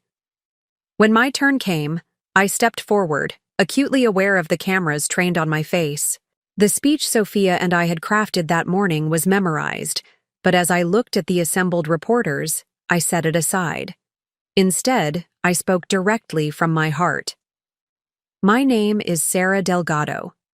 3 days ago, I discovered that my husband of 12 years had emptied our bank accounts and was attempting to flee the country with another woman. Since then, I've learned that he had been living a double life for years, embezzling from his company, building properties overseas, and systematically transferring our savings to accounts I had no knowledge of." I paused, making brief eye contact with different reporters to ensure they captured the sincerity in my eyes. "Now, from federal custody, my husband is attempting to destroy what he couldn't steal: my professional reputation and livelihood. These allegations about my business practices are completely false, designed specifically to punish me for cooperating with authorities and to undermine my testimony in the coming legal proceedings." My voice grew stronger as I continued. "I want to speak directly to anyone else who might be experiencing what I'm going through, whether in a personal relationship or a professional context where trust has been violated. Don't be silenced by shame or fear. Don't let the person who betrayed you control the narrative. The truth is more powerful than any fabricated allegation, but only if we have the courage to speak it publicly." As the press conference concluded, reporters called follow-up questions, many directed specifically to me. With Alejandro's guidance, I answered selectively, providing enough personal detail to humanize the story without venturing into areas that might compromise the ongoing investigation. By the time we returned inside the building, video clips were already circulating on news sites and social media. The narrative was shifting from isolated allegations of professional misconduct to a coordinated campaign of witness intimidation by a desperate financial criminal. "You were remarkable out there," Alejandro said, as we watched the coverage on a monitor in the Solaris conference room. "Genuine, dignified, compelling." What neither of us could have anticipated was how quickly the story would spread, or how deeply it would resonate. By evening, my inbox was filling with messages, not just from clients reassuring me of their continued confidence, but from strangers sharing their own stories of betrayal and financial abuse in relationships. Victor Delgado victims became a trending hashtag as more individuals connected to Solaris or Victor's other business dealings came forward with similar experiences of being targeted after questioning financial irregularities. The press conference hadn't just defended my reputation, it had transformed the isolated attacks against me into a pattern of behavior that reinforced the case against Victor. What he had intended as a destructive blow had instead become a turning point in reclaiming my narrative and potentially strengthening the prosecution's case against him. The weeks following the press conference passed in a blur of legal meetings, FBI interviews, and the slow, painful process of rebuilding my life piece by piece. The protective detail remained in place, though Agent Rivera had assured me there was no evidence Victor's vague threats had manifested into actual danger. Through Lucia Nash's aggressive legal strategy, the court had frozen all known assets connected to Victor, including the properties in Colombia and Panama. An emergency spousal support order had been granted, providing me with temporary financial relief from accounts that had been seized as evidence but were clearly marital property. Most surprisingly, my professional life had not only survived Victor's attacks, but seemed to be flourishing in an unexpected way. The publicity from the press conference had led to inquiries from potential clients who admired my public stance. 2 design magazines had requested interviews about resilience in professional crises. While I was careful not to exploit the situation for publicity, these opportunities provided a path toward rebuilding my career on new foundations. 6 weeks after discovering the emptied accounts, I received a call from Agent Rivera requesting an urgent meeting at the federal building. Carmen insisted on accompanying me, both for moral support and because she had grown increasingly protective since the threats. Agent Rivera met us in the now familiar conference room, but this time she wasn't alone. A distinguished man in his 60s sat beside her, his silver hair and tailored suit suggesting someone of significant authority. "Mrs. Delgado, this is U.S. Attorney Lawrence Bennett," Agent Rivera introduced us. "He's overseeing the prosecution of your husband's case." Bennett extended his handshake firm and direct. "Thank you for coming, Mrs. Delgado. We have some significant developments to discuss." I took a seat, bracing myself for whatever new revelation or complication had emerged. "Good news or bad news?" "Both, in a manner of speaking," Bennett replied, opening a leather portfolio. "First, we've completed a comprehensive forensic analysis of all financial transactions connected to your husband and his co-conspirators. The scope is, well, frankly, larger than we initially believed." He pushed a document across the table with figures that made my eyes widen. The embezzlement scheme hadn't just involved Solaris International. It had extended to 3 other companies where Victor had consulting relationships or business connections. The total amount misappropriated approached $7 million over a 4-year period. $7 million, I repeated, the number almost incomprehensible. "And no one noticed?" "The scheme was sophisticated," Agent Rivera explained. "Small percentages skimmed from large international transfers, disguised as currency conversion fees or regulatory costs. The amounts from any single transaction were designed to fall below typical audit thresholds." Bennett continued. "This expanded scope has strengthened our case considerably. However, that brings me to the reason for this meeting. Mr. Delgado's attorneys have approached us about a potential plea agreement." My pulse quickened. "What kind of agreement?" "He's offering to provide detailed information about the entire network of participants in the scheme, including several individuals we haven't yet identified, in exchange for consideration during sentencing." I understood the implication immediately. Victor was willing to turn on his accomplices to save himself from the maximum penalties. "What does this mean for recovery of the stolen funds?" I asked, thinking practically about my financial future. "That's actually the more positive development," Bennett said, his expression softening slightly. "As part of the proposed agreement, Mr. Delgado would provide full disclosure of all financial accounts and cooperate in the repatriation of funds still under his control." Agent Rivera added, "Our financial crimes team has already located approximately $3.2 million in various offshore accounts. With Mr. Delgado's cooperation, we believe we can recover as much as $5 million of the total amount." The potential recovery of such a substantial portion of the stolen funds was unexpected good news, but something still bothered me. What about Ariana Vega? Is she also seeking a plea deal? Bennett and Agent Rivera exchanged glances. Ms. Vega has been less cooperative, Bennett said carefully. She maintains that she was manipulated by your husband and had limited knowledge of the full scope of the scheme. That's not true, I said firmly, remembering the emails I'd reviewed. She was an active participant. The correspondence between them makes that clear. We agree, Agent Rivera assured me. The evidence against her is substantial. However, without her cooperation, recovering funds she may control becomes more challenging. Bennett leaned forward slightly. Mrs. Delgado, while you have no formal role in approving or rejecting the proposed plea agreement, the prosecution values your perspective. You've been both a victim of these crimes and a key witness in building our case. I appreciated the respect this showed for my position, even though legally I had no authority over the prosecution's decisions. What are the terms of the proposed sentencing reduction? Instead of the potential maximum of 30 years, we would recommend a sentence of 12 to 15 years, with the possibility of parole after serving 85% of the term. Bennett watched my reaction carefully. It's still a significant sentence for white-collar crime. I considered this information, trying to separate my personal feelings about Victor's betrayal from the practical aspects of the case. A cooperative. Victor meant better chances of financial recovery, additional prosecutions of other participants in the scheme, and a guaranteed substantial prison sentence without the risks of a trial.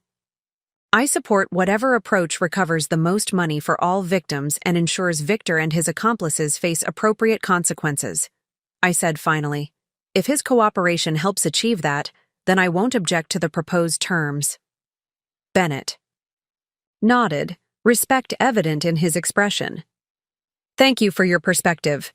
We'll proceed with the negotiation process. He gathered his papers, standing to signal the meeting's conclusion. One more thing, Mrs. Delgado. Regardless of the plea agreement, the prosecution will advocate for maximum restitution to you personally as the primary individual victim in this case. As Carmen and I left the federal building, a strange sense of closure began to settle over me. Victor would spend at least a decade in prison. Substantial funds would likely be recovered. The legal system was working as it should. How do you feel?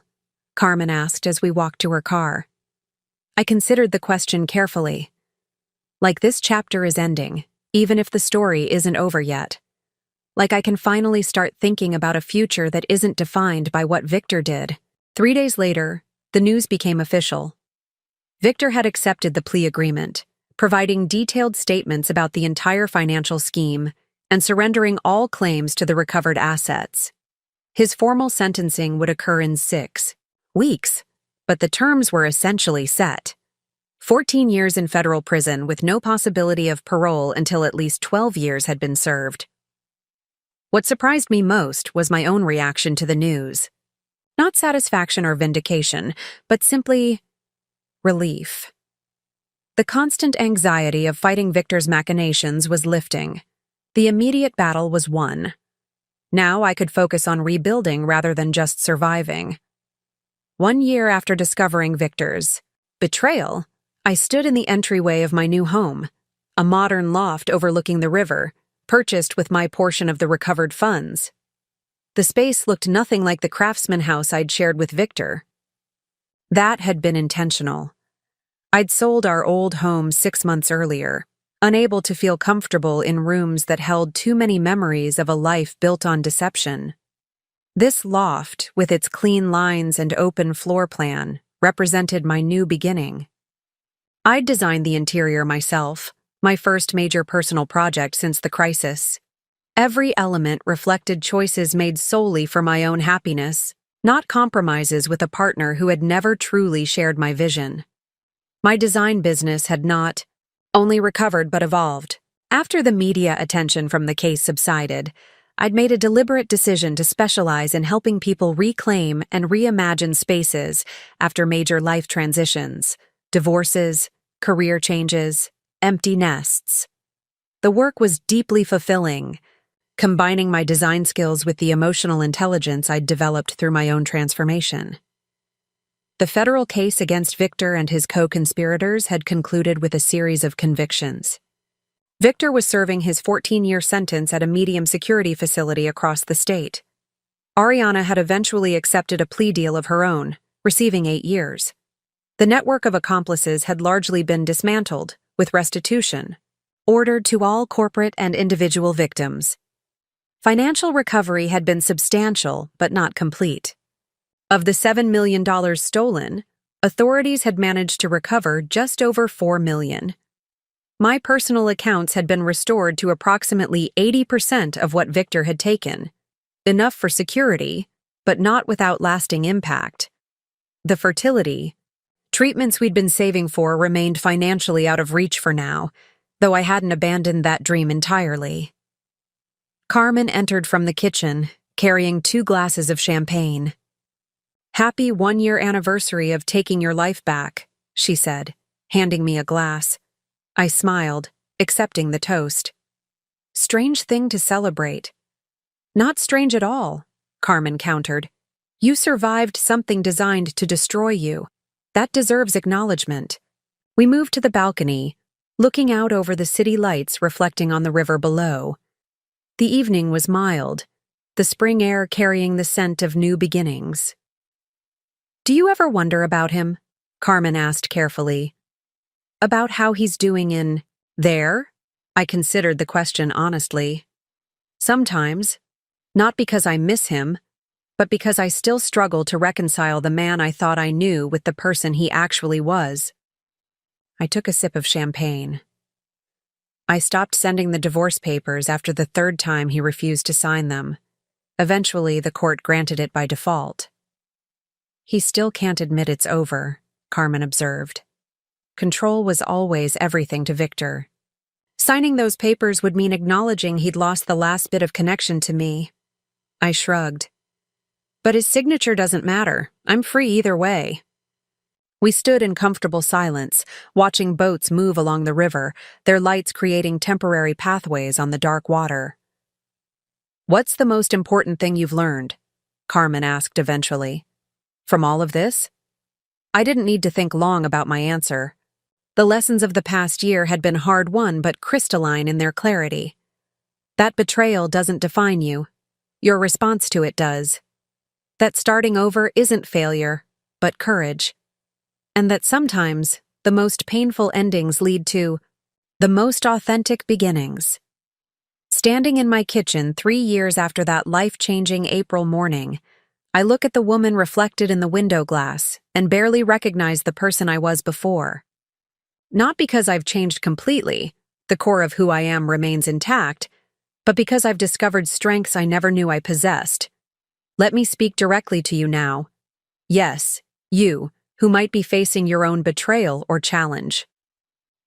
When Victor emptied our accounts and attempted to flee with another woman, taking not just our savings but the future we'd planned together, I could have been destroyed. Many expected me to be. Perhaps even I expected it of myself. Instead, I discovered something powerful. Betrayal reveals not just the character of the person who betrays you, but your own capacity for resilience. The very moment designed to break you can become the foundation on which you build an authentic life, one that truly belongs to you, not the version someone else scripted for you to play. You may feel alone right now. You may feel that the ground beneath you has disappeared entirely. You may wonder if you'll ever trust again, if you'll ever stop feeling the sharp edges of this pain that follows you everywhere. I want you to know that this moment does not define your entire story.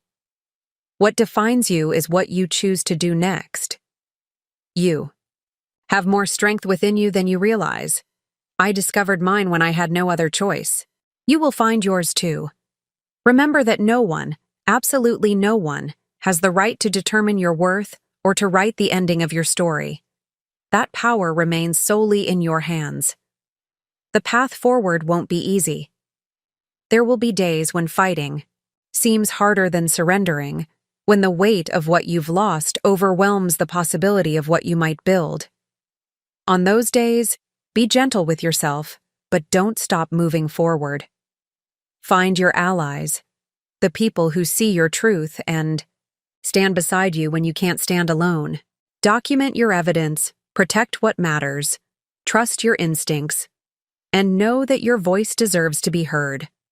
The person who betrayed you was counting on your silence, your shame, your surrender.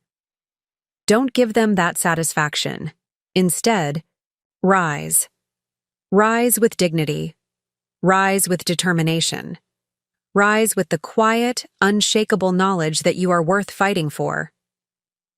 Your story isn't over. In fact, the most authentic chapter might be the one you're about to write. The one where you reclaim not just what was taken, but discover parts of yourself you never knew existed. I believe in you. Now it's time for you to believe in yourself. This isn't just about survival. This is about transformation, and you are more than capable of both. Up next, you've got 2 more standout stories right on your screen. If this one hit the mark, you won't want to pass these up. Just click and check them out. And don't forget to subscribe and turn on the notification bell so you don't miss any upload from us.